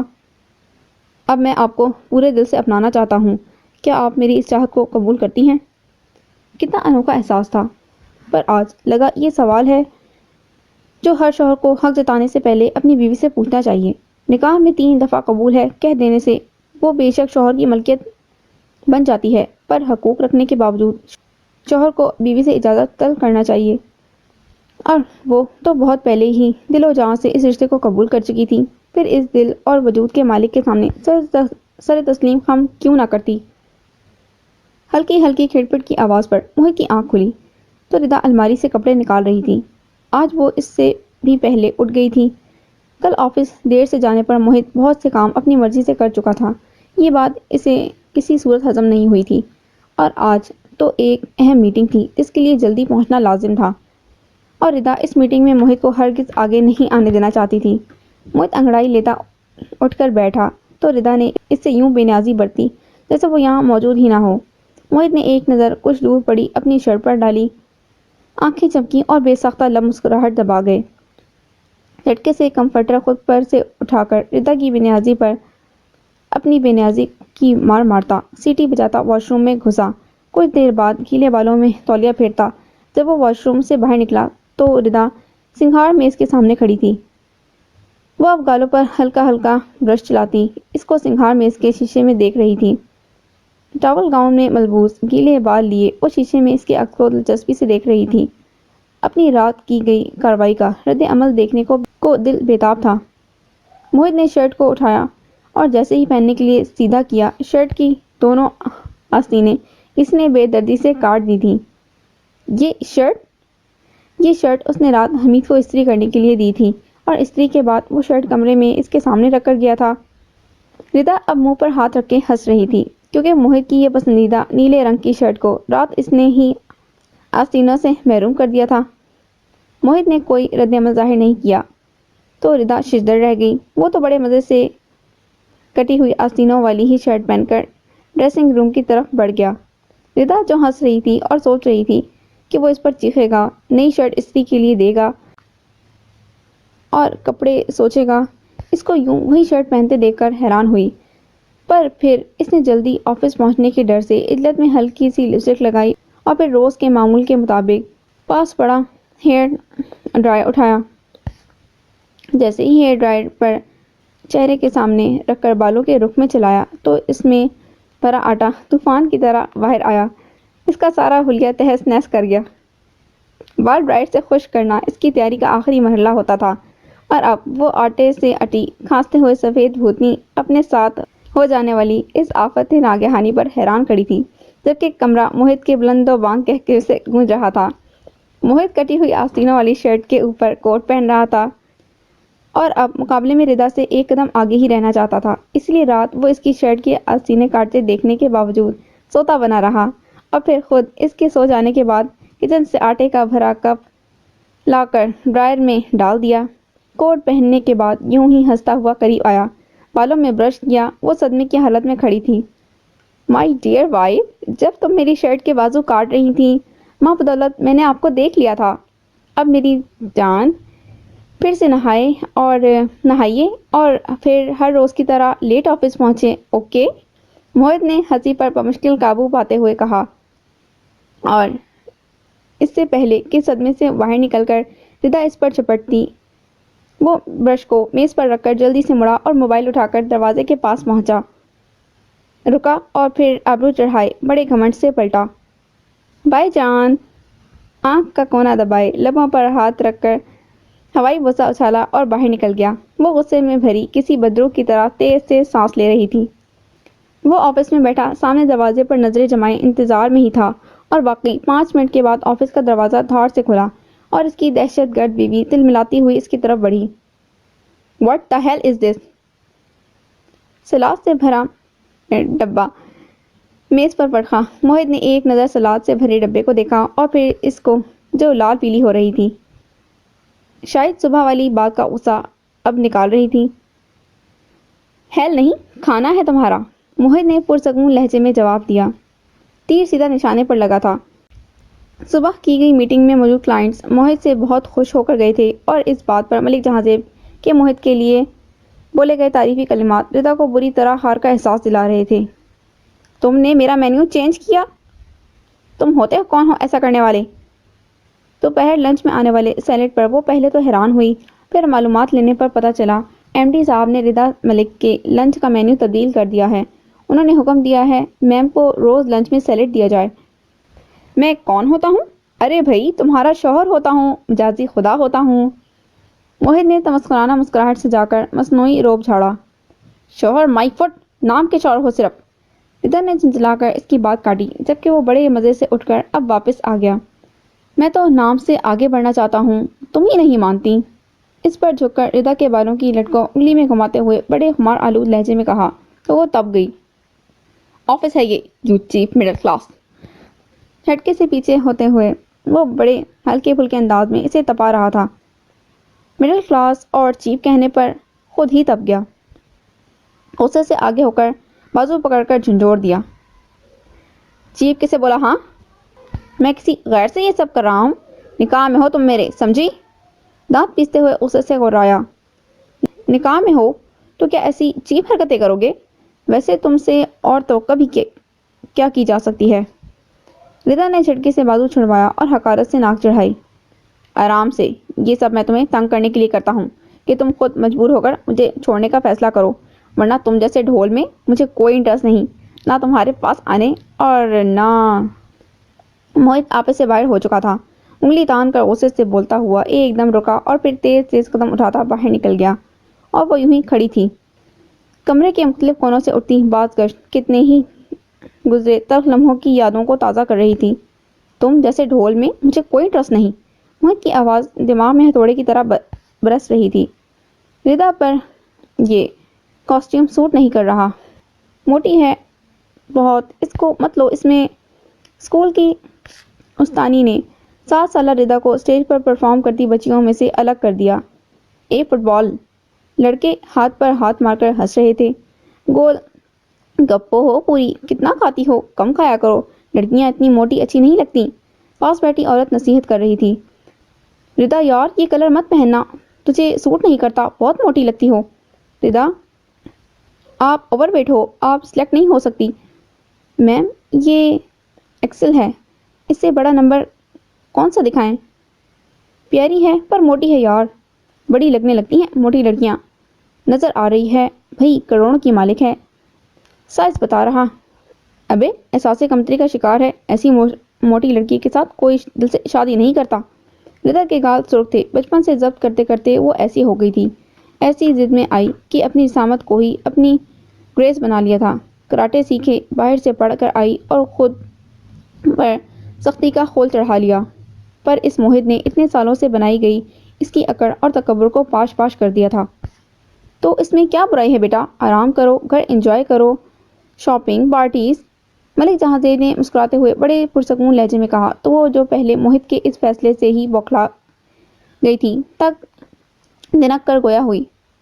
بابا مجھے ان سب کا شوق نہیں ہے، آپ پیشانی پر 100 بل ڈالے۔ وہ غصے میں بھری کھڑی تھی۔ موہت نے ملک جہاں زیب سے کہا تھا کہ رضا آفس نہ آیا کرے، اب وہ سب سنبھال لے گا، تو رضا کو آفس میں آنے کی ضرورت نہیں۔ افسوس تو اس بات کا تھا کہ ملک جہاں زیب بھی موہت کے ہر فیصلے میں اس کا ساتھ دے رہے تھے۔ بیٹا شادی کے بعد سے شوق تبدیل کرنے ہوتے ہیں، ایسے شوق جس میں شوہر کی خوشی بھی شامل ہو، وہ بہت محبت کرتا ہے تم سے۔ ملک جہاں زیب نے شیریں لہجے میں اسے قائل کرنے کی کوشش کی تھی، پر وہ سنی انسنی کرتی وہاں سے باہر نکلی۔ موہت آفس میں نہیں تھا، اسے تلاش کرتی وہ ابھی ایچ آر ڈپارٹمنٹ کے لابی سے آگے ہی آئی تھی کہ موہت کی آواز پر قدم وہیں تھم گئے۔ موہت اس کی طرف پشت کیے کھڑا تھا۔ موہت بہت غصے میں بول رہا تھا اور اس کے سامنے ملازم سر جھکائے ہونک چہروں کے ساتھ کھڑے تھے۔ رضا یوں ہی دیوار کے ساتھ لگی سب سن رہی تھی۔ موہت کی باتیں سننے کے بعد وہ جو اسے کہنے آئی تھی کہے بنا واپس جا چکی تھی۔ موہت کے قدم بڑے وقار سے عدنان کے ڈپارٹمنٹ کی طرف جا رہے تھے۔ عدنان کو وہ کافی دیر سے کال کر رہا تھا، جسے وہ اٹھا نہیں رہا تھا۔ اسی کو تلاش کرتا ہوا وہ اس کی طرف آیا، پر ادھ کھلے دروازے سے آتی آواز پر قدم پیش ساختہ رکنے پر مجبور ہوئے۔ رضا کی ملازمت کے 2 ماہ وہ ان لوگوں کے گروپ میں ہی رہا تھا اور اچھی بات چیت تھی سب کے ساتھ۔ ابرار بہت تلخ لہجے میں بول رہا تھا، موہت اس کی آواز بخوبی پہچان سکتا تھا۔ ایم ڈی بن گیا ہے تو تیور ہی بدل گئے ہیں جناب کے، میری پروموشن ہی روک دی۔ ابرار نے ناگواری سے پیشانی پر بل ڈالتے ہوئے سامنے کھڑے نفوس سے کہا، اتنا اچھل مت، معلوم ہے تجھے کہ کیوں پروموشن روکی ہے تمہاری؟ پورا سال آفس آتا ہی کتنا رہا، پروموشن ایسے ہی اٹھا کر نہیں کر دی جاتی۔ یہ عدنان کی آواز تھی۔ اچھا، تو یہی وجہ تھی کہ عدنان اس کا فون نہیں اٹھا رہا تھا۔ تم سے بات کر کون رہا ہے؟ تم تو چمچے ہو اس کے۔ میں سہیل سے بات کر رہا ہوں، ابراہیم نے نفرت آمیز لہجے میں کہا۔ موہت خاموشی سے سن رہا تھا۔ ابرار ان لوگوں میں سے تھا جن کی کارکردگی کو دیکھتے ہوئے اس نے اس سال ان کی پروموشن روک دی تھی۔ چمچا نہیں ہوں، جو بات سچ ہے وہ سچ ہے، اس نے ہر فیصلہ بالکل ٹھیک لیا ہے۔ عدنان مسلسل موہت کے حق میں بول رہا تھا اور باقی لوگ بس خاموش سامعین بنے کھڑے تھے۔ ارے وہ ہے کیا؟ ہم سب میں سے اٹھ کر گیا ہے؟ مالک ردا ہی ہے، گھر داماد بن کر تلوے چاٹتا ہوگا اس موٹی کے، اور یہاں آ کر ہم پر روب جماتا ہے۔ ابرار کی بات پر موہت کی رگیں تن گئی تھیں۔ وہ جو سب باتوں کو سن کر بھی خاموشی سے واپس قدم بڑھانے لگا تھا، ایک دم سے رکا۔ ابرار کے منہ سے ردا کا نام اور اسے یوں موٹا کہنا عجیب طرح سے تپا گیا۔ ہیرو گیری ایسے دکھا رہا ہے جیسے بڑا اپنی محنت کے بلبوتے پر یہاں تک پہنچا ہوتا۔ دراصل حقیقت میں ایسے مرد زیرو ہوتے ہیں۔ ابرار تو اب سب حدوں سے تجاوز کر رہا تھا۔ اس نے اپنی خوشی سے شادی نہیں کی ہے، اور نہ وہ کرنا چاہتا تھا، اسے تو اس کے گھر والوں نے فورس کیا تھا۔ عدنان نے غصے سے جواب دیا۔ موہت غصے میں آگے بڑھا۔ ارے بس کر، یہ کیا کوئی چوزا تھا؟ ہمت دکھاتا، گھر والوں کے سامنے ڈٹ جاتا، سب ڈھونگ ہے، سب ڈرامہ ہے۔ ابرار بڑے زام میں بول رہا تھا۔ آفس کے بہت سے ملازمین جمگٹا بنائے ہوئے تھے کے پاس موہت بالکل اس کی پشت کے پاس پہنچا۔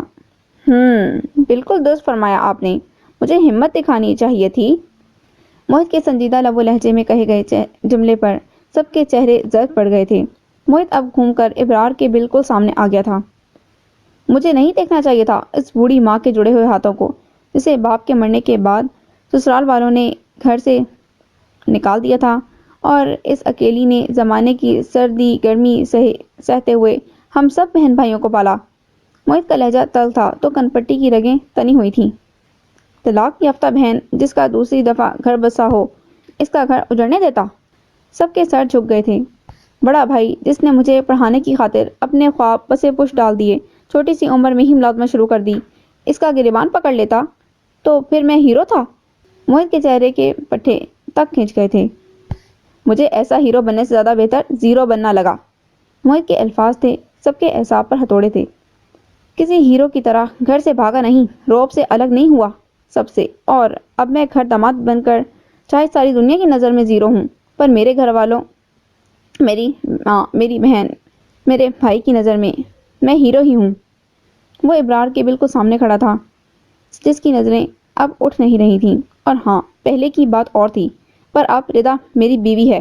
میری بیوی کے خلاف میں نے کسی کے منہ سے ایک لفظ بھی سنا تو اس کی زبان گدی سے پکڑ کر کھینچ لوں گا۔ وہ ابرار پر جھکا چیخ رہا تھا۔ ردا کے قدم واپسی کے لیے پلٹ رہے تھے۔ گاڑی پوری رفتار سے سڑک پر چل رہی تھی اور ردا اسٹیئرنگ پر مضبوطی سے ہاتھ جمائے کار ڈرائیو کر رہی تھی۔ موہت کے الفاظ کانوں میں گونج رہے تھے۔ میری بیوی کے خلاف کسی کے منہ سے میں نے ایک لفظ بھی سنا تو اس کی زبان گدی سے پکڑ کر کھینچ لوں گا۔ عجیب سے احساس نے گھیراؤ کیا تھا۔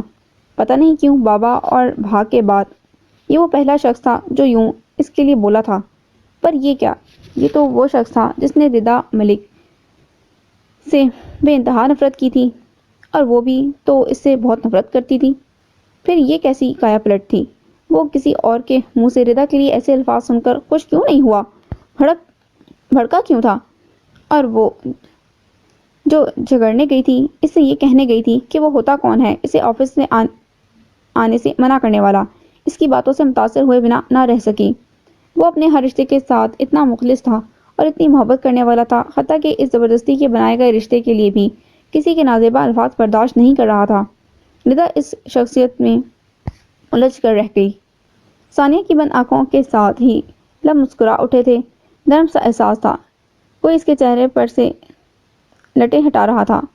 کسل مندی سے آنکھیں کھولیں تو مہتاب بیڈ پر ہی اس کے بالکل پاس بیٹھا تھا اور نرمی سے اس کے چہرے پر بکھرے بالوں کو ہٹا رہا تھا۔ کوٹ پینٹ میں ملبوس اس کی تیاری بتا رہی تھی کہ وہ آفس جانے کے لیے تیار ہے۔ آپ نے اٹھایا کیوں نہیں مجھے؟ ثانیہ ایک دم خفت سے گویا ہوئی۔ مہتاب کی مسکراہٹ اور گہری ہوئی۔ اتنی پرسکون نیند سوئی ہوئی تھی، ترس آ گیا مجھے۔ مہتاب نے اس کے ناک کو دھیرے سے چھیڑا۔ آنکھیں چمک رہی تھی جس میں ثانیہ کے لیے بے انتہا محبت جھلک رہی تھی۔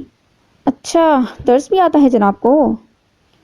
ثانیہ نے مسکراہٹ دبائی اور شریر سے لہجے میں معنی خیز سوال کیا، جس پر مہتاب کہکا لگا گیا۔ بالکل آتا ہے۔ تم بھی ترس کھاؤ، مجھے آفس کیوں بھیج رہی ہو زبردستی؟ میرا آج بھی دل نہیں ہے۔ مہتاب نے مصنوعی حبکی دکھائی۔ وہ پچھلے 3 دن سے آفس نہیں جا رہا تھا۔ ان 3 دنوں میں ایک دوسرے کے ساتھ بھرپور وقت گزار رہے تھے۔ مہتاب، 3 دن ہو گئے ہیں، آج جائیں آپ، کوئی بہانہ نہیں چلے گا آج۔ آفس والے کیا سوچیں گے؟ ثانیہ نے غصے سے تیوری چڑھاتے ہوئے جواب دیا، اس میں بہت محبت بنہا تھی۔ بہت ظالم بیوی ہو تم، قسم سے، مہتاب نے شوق سے لہجے میں کہتے ہوئے مصنوعی خفگی دکھائی۔ آپ سے کم ہی ہوں، ثانیہ نے بھی شوق ہوتے ہوئے جواب دیا اور تکیے سے سر اوپر اٹھایا۔ ہاں، اٹھ کیوں رہی ہو؟ میں جا رہا ہوں، بس لیٹی رہو۔ مہتاب نے اسے اٹھتا دیکھ کر کندھے سے پکڑ کر پھر سے لیٹنے کے لیے کہا۔ کیوں بھائی، ناشتہ دوں آپ کو؟ ثانیہ نے حیرت سے جواب دیا۔ وہ مناہل کے اسکول جانے کے بعد آ کر پھر سے سو گئی تھی اور اب 10 بجے کے قریب مہتاب کی وجہ سے آنکھ کھلی تھی۔ نہیں، کوئی ضرورت نہیں ہے، لیٹی رہو بس، ابھی کچھ دیر پہلے تو سوئی ہو۔ مہتاب نے مصنوعی روب چلایا۔ عادتیں مت بگاڑیں، مجھے اچھا لگتا ہے آپ کے لیے یہ سب کرنا، ثانیہ نے محبت سے کہا اور اٹھ کر بالوں کا جوڑا بنانا شروع کیا، جبکہ وہ اب محبت سے اسے دیکھ رہا تھا جو ان 3 دنوں میں ہی اس کے حواسوں پر چھا گئی تھی۔ ردا منہ بسورے ملک جہاں زیب کے سامنے کھڑی تھی، جو اسے کسی میٹنگ کے سلسلے میں موہت کے ساتھ جرمنی بھیج رہے تھے، اور وہ تھی کہ وہاں جانے سے انکاری تھی۔ ملک جہاں زیب شام کے وقت لان میں کسی کتاب کے مطالعے میں محو تھے جب ردا تھکی وہاں آئی اور جرمنی جانے سے انکار کیا۔ وہ اپنی طبیعت کی ناسازی کی بنا پر اپنی جگہ ردا کو بھیج رہے تھے۔ انہیں ردا سے زیادہ اب موہت پر بھروسہ تھا، اس لیے موہت کو بھی ساتھ بھیج رہے تھے۔ نہیں، کوئی بہانہ نہیں چلے گا، تمہارا جانا بھی ضروری ہے، وہاں تمہارے سگنیچر کے بنا کوئی کام آگے نہیں بڑھے گا۔ ملک جہاں زیب نے کتاب کو سامنے میز پر رکھتے ہوئے پرسکون لہجے میں اس کے انکار کا جواب دیا۔ بابا، موہت کو کیوں بھیج رہے ہیں ساتھ؟ اس کو مت بھیجیں ساتھ پھر۔ ردا نے بیزار سے لہجے میں اچانک موہت کے جانے پر اعتراض ظاہر کیا تو ملک جہاں زیب نے حیرت سے اس کی طرف دیکھا۔ ردا، کیا ہوا؟ موہت سے کوئی لڑائی ہو گئی ہے بیٹا؟ اس کا جانا بھی ضروری ہے بہت، اور ویسے بھی تم دونوں گھوم پھر کر بھی آ جانا، شادی کے بعد کہیں گئے بھی تو نہیں، ملک جہاں زیب نے فکر مندی سے کہا۔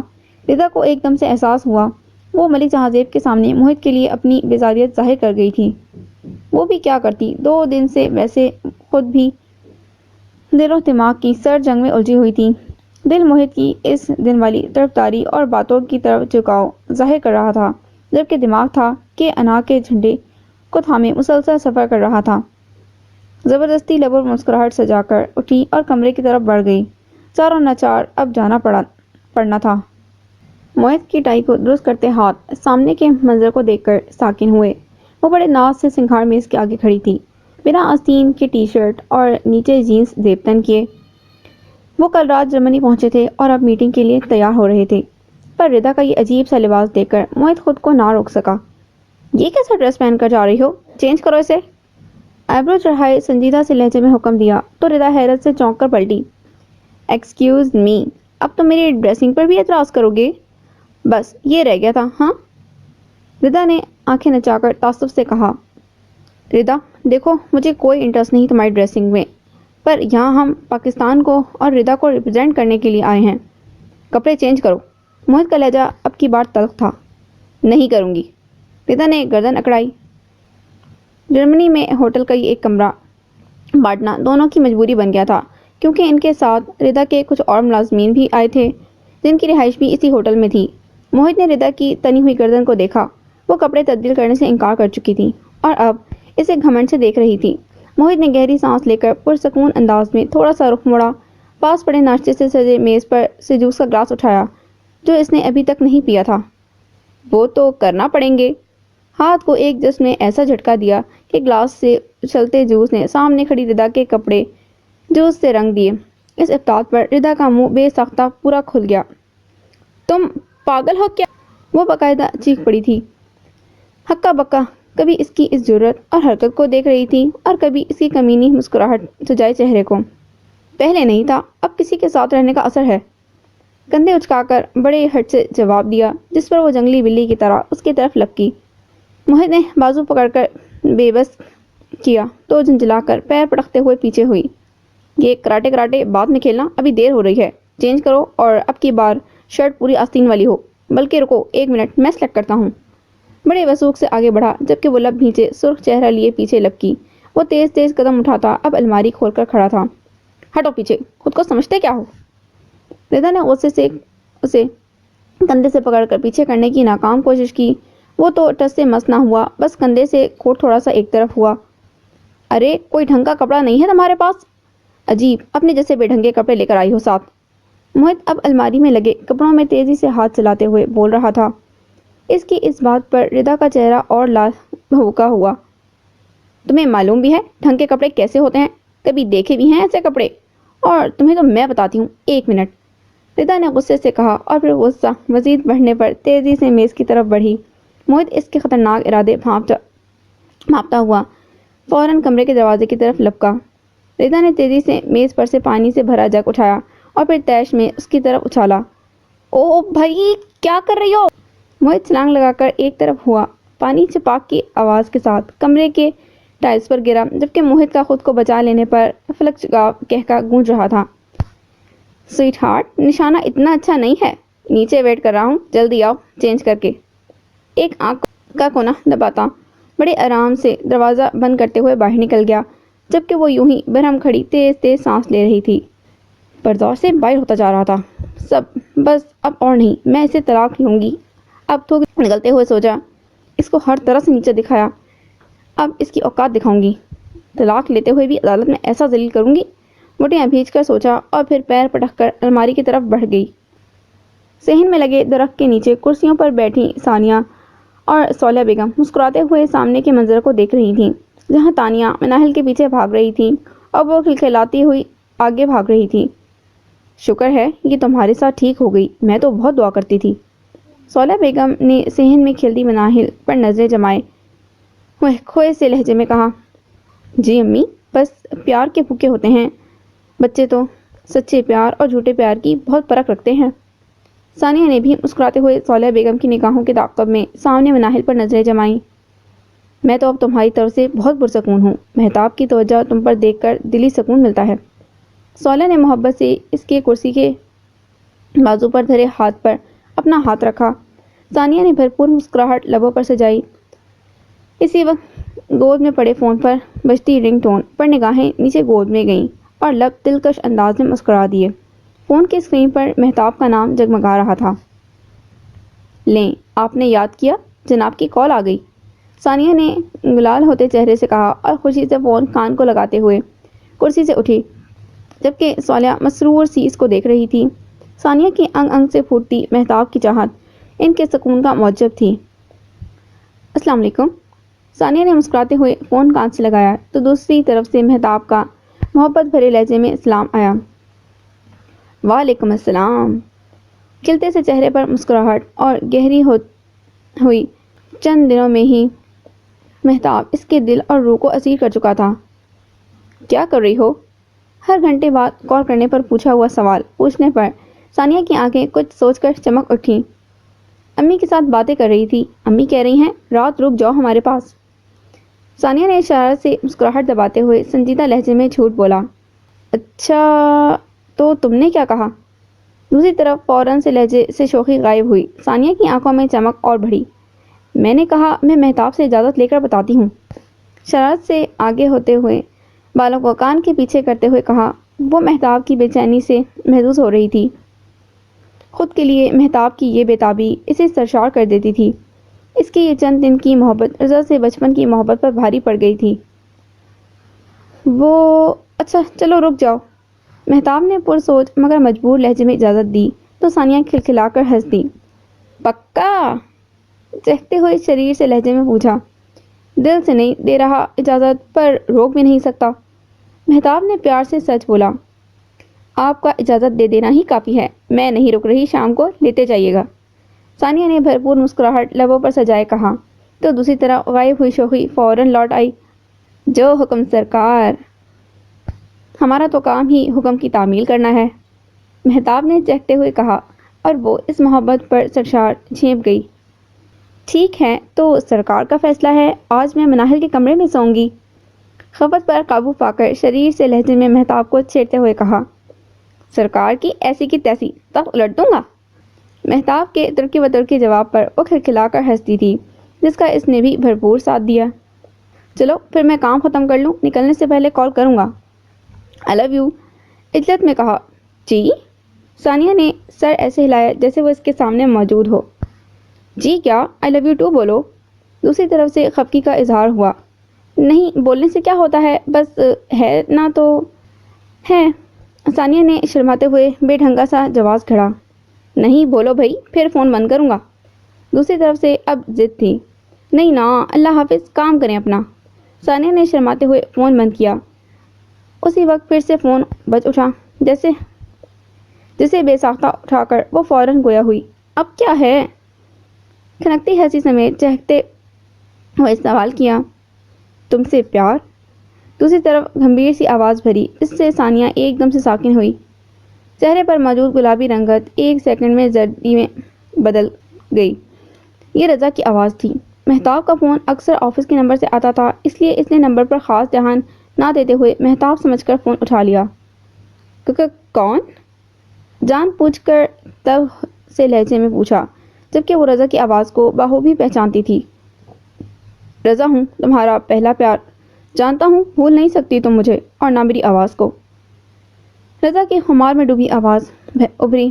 ثانیہ نے فوراً سے پہلے فون کا کان سے ہٹا کر کال کو منقطع کیا۔ گھبرا کر ارد گرد دیکھا۔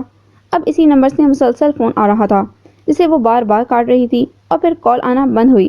ثانیہ نے سکون کا سانس لیا۔ ساحل سمندر پر موجود آرٹمس جدید طرز کا شاندار ہوٹل جرمنی کے خوبصورت ترین ریستوران میں شمار ہوتا تھا، جہاں اس وقت وہ رات میں جگمگا رہا تھا۔ موسیقی، کہکہوں اور ساحل کے شور میں وہ دونوں دشمن بھی ایک دوسرے کے سامنے بیٹھے تھے، جہاں دونوں کے بیچ حائل میز پر ویٹر کو لگاتار کتنی ہی ڈشز سجاتے دیکھ کر موہت نے لبوں کو تمسخرانہ ستائش بھرے انداز میں باہر کو نکالا۔ ہمارے ہاں اتنا کھانا ہم سب کھاتے ہیں۔ حتک آمیز لہجے میں ردا پر چوٹ کیا، کیونکہ موہت نے تو صرف ایک ہی ڈش منگوائی تھی، جبکہ باقی سارا آرڈر ردا کا تھا۔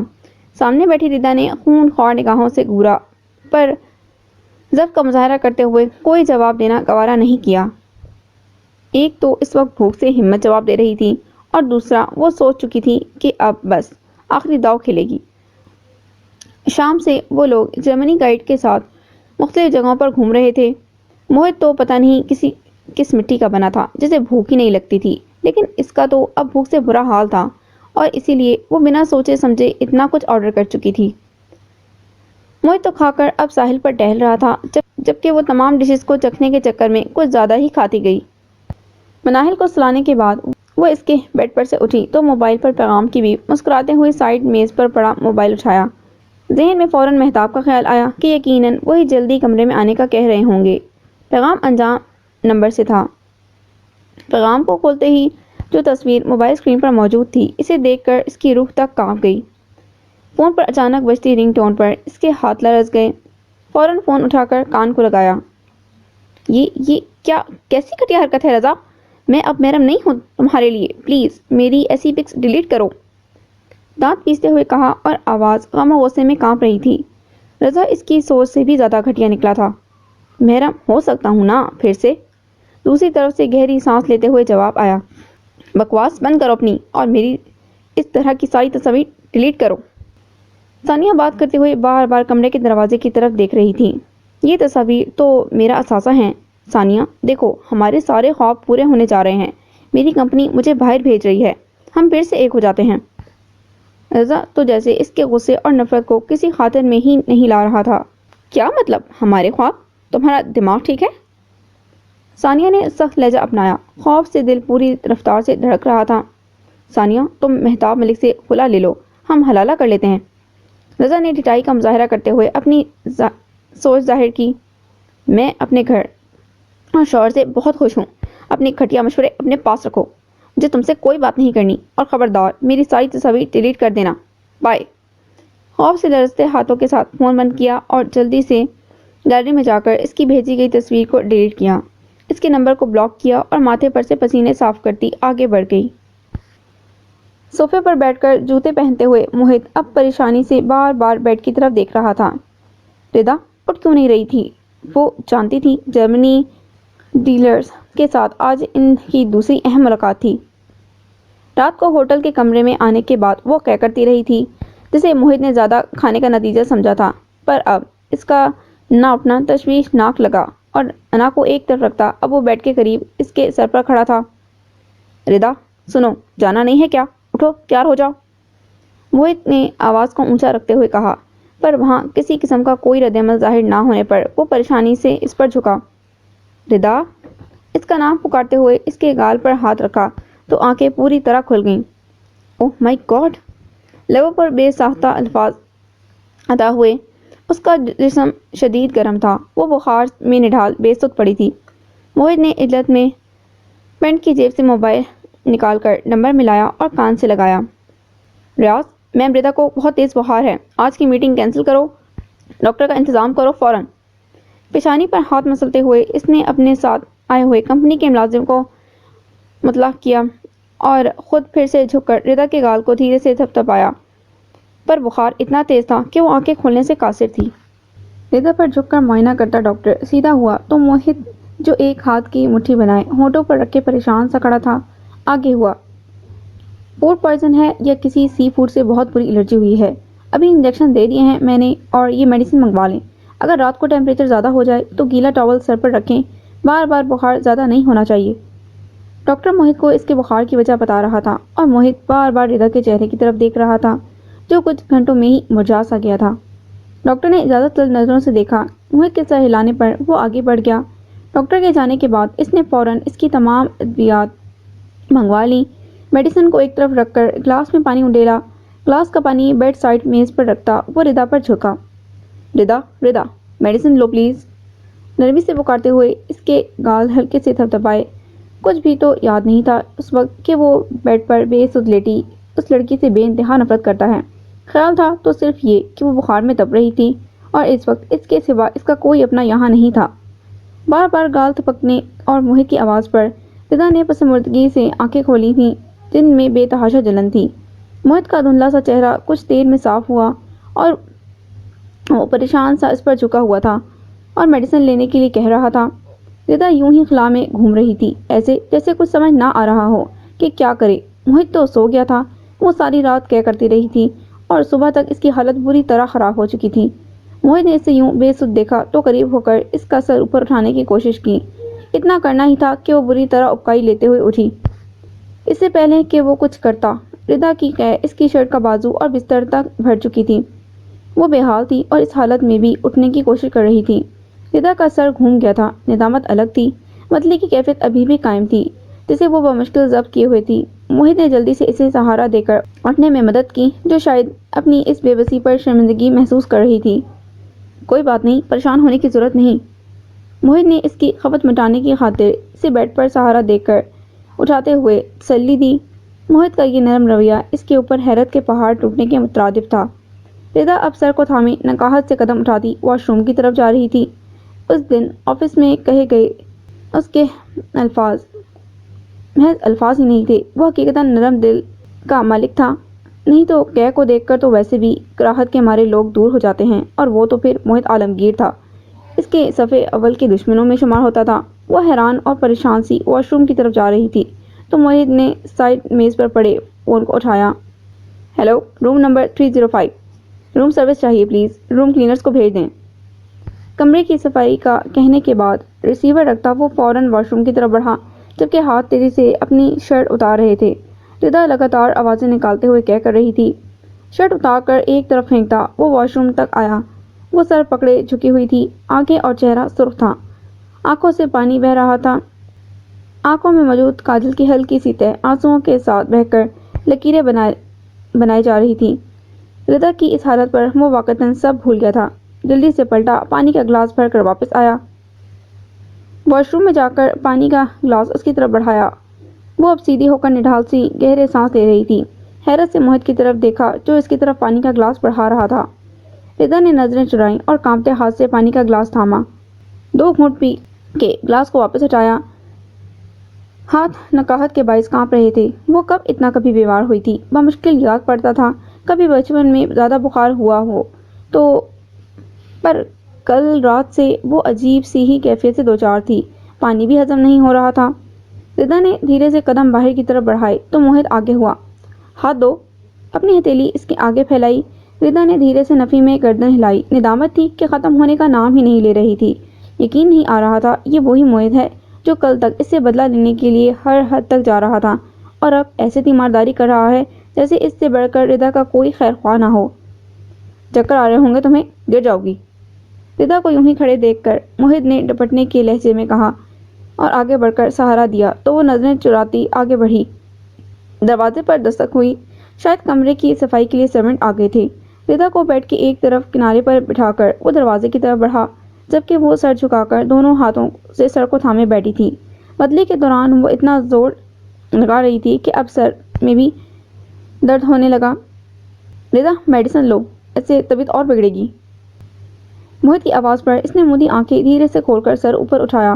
وہ پانی کا گلاس اور میڈیسن لے کر کھڑا تھا۔ پھر اس کے کسی رد عمل کو ظاہر نہ کرنے پر اس کے ساتھ بیٹھ کر خود سے میڈیسن نکالنا شروع کر دیں، ایسے جیسے کسی بچے کو دوا دیتے ہیں۔ کھاؤ۔ اب کی بار آواز میں روب بھی تھا۔ ردا نے میڈیسن اٹھا کر منہ میں رکھی تو موہت نے جلدی سے پانی کا گلاس آگے کیا۔ ردا نے منہ کے زاویے بگاڑتے ہوئے پوری دوا کھائی۔ روم سرونٹ اب جا چکے تھے۔ لیٹ جاؤ اب۔ موہت کی نرم سی آواز پر اس نے گردن دھیرے سے موڑی۔ مجھے پاکستان جانا ہے، مریل سی آواز بھری جس میں ہلکی سی کپکپاہٹ اور گلا پھاڑ کر کیا کرنے کی وجہ سے بھاری پن آ گیا تھا۔ لیٹو، دوائی کھائی ہے، نیند لو، صبح تک طبیعت بہتر ہو جائے گی۔ موہت نے اس کی بات کو انسنی کرتے ہوئے نرمی سے لیٹنے کے لیے کہا۔ مجھے پاکستان جانا ہے، بابا کے پاس۔ وہ تو کسی بچے کی طرح اپنی بیماری سے دل برداشتہ لگ رہی تھی۔ سیدھی ہو جاؤ، آرام کرو۔ موہت اب گھوم کر پاس آ گیا تھا اور مسرور سے انداز میں تکیہ درست کر کے اسے زبردستی کندھے سے پکڑ کر لیٹنے کے لیے کہا۔ ردا نے بھاری ہوتا سر تکیے پر رکھا اور آنکھیں موندیں۔ ماتھے پر موہت کے ہاتھ کا لمس محسوس ہوتے ہی جھٹکے سے پھر سے آنکھیں کھولیں۔ وہ اس پر جھکا، شاید اس کا ٹمپریچر چیک کر رہا تھا۔ پریشان سی صورت پر کسی طرح کوئی ڈرامائی رمق موجود نہیں تھی۔ چہرے پر عیاں ہوتی پریشانی سچی تھی۔ اس کا بخار اس وقت قدرے کم تھا۔ موہت کی پریشانی تھوڑی کم ہوئی۔ اس پر کمبل درست کر کے ایک طرف لگے صوفے پر بیٹھ گیا اور وہ کچھ دیر میں ہی دوا کے زیر اثر گہری نیند میں تھی۔ نیند میں منہ سے نکلتی عجیب سی آوازیں آ رہی تھیں۔ موہت کی نیند آوازوں کے باعث ٹوٹی اور پھر حواسوں میں آنے پر جلدی سے سیدھا ہوا۔ یہ ردا کی آوازیں تھیں۔ فوراً اس کے ماتھے پر ہاتھ رکھا تو وہ جل رہا تھا۔ یہی وجہ تھی وہ اس طرح کی آوازیں نکال رہی تھی۔ فوراً ڈاکٹر کی ہدایت کے یاد آنے پر روم فریج کی طرف بڑھا، ٹھنڈے پانی کی بوتل کو باؤل میں انڈیلا اور چھوٹا تولیہ گیلا کرنے کے بعد اچھی طرح نچوڑ کر اس کے سر پر رکھ دیا۔ اب وہ کونی کے بل اس کے قریب لیٹا اس کے سر پر بار بار گیلے تولیے کو الٹ پلٹ کر رہا تھا۔ نرم سا گیلا احساس تپتے ماتھے کو فرحت بخش رہا تھا۔ گلے میں کانٹے سے چبھ رہے تھے۔ بے ساختہ زبان سے پانی کا لفظ ادا ہوا پر آنکھیں تھیں کہ کھل نہیں رہی تھیں۔ کتنا خوشگوار احساس تھا۔ کوئی بازو سر کے نیچے حائل ہوا اور پانی کا گلاس منہ کو لگ گیا تھا۔ پانی کے چند قطرے ہی تشنگی کو کم کر گئے تھے۔ سر دبانے جیسے احساس تھا جس کے ساتھ ٹھنڈا گیلا پن جو جلتی پیشانی پر اس وقت ایک مرہم جیسا تھا۔ جلن اور تپش کم ہوتی محسوس ہوئی تھی۔ اس نے دھیرے سے آنکھیں کھولیں۔ وہ بہت قریب اس پر چکا ہوا تھا اور چہرے پر اپنائیت اور پریشانی کے سوا اور کچھ نہیں تھا۔ یہ وہی موہت تھا؟ خود ساختہ سوال تھا۔ تعجب خیز احساس تھا۔ دفعتاً نگاہوں کا تصادم ہوا اور عجیب بات تھی، خود پر جھکا یہ شخص اس وقت مسیحا کیوں لگا؟ موہت کا سر پر رکھا ہاتھ، اس کی شرٹ سے اٹھتی مہک، اینک کی اوٹ میں اس کی پریشان سی آنکھیں، سنجیدہ سا چہرہ، سب سب دل کو ایک انوکھا ملائم سا احساس دے رہا تھا۔ موہت نے اس کی آنکھیں کھولنے پر شکریہ ادا کیا۔ تولیہ ہٹا کر پیشانی پر ہاتھ رکھ کر بخار چیک کیا۔ بخار بہت حد تک کم ہو چکا تھا۔ ردا نے پھر سے آنکھیں موندیں تو وہ بھی سیدھا ہوا۔ وہ اب صوفے پر جا کر بیٹھ گیا۔ موبائل فون کی جلتی روشنی اس کے چہرے پر پڑ رہی تھی۔ وہ مصروف سا موبائل پر نگاہیں جھکائے بیٹھا تھا، اس بات سے اکثر بے خبر کہ کوئی بار بار آنکھیں کھول کر اسے حیرت سے دیکھ رہا ہے۔ میں اس کو دیکھتا رہا، حیرتوں سے فراز، یہ زندگی سے تعارف کی ابتدا تھی میری۔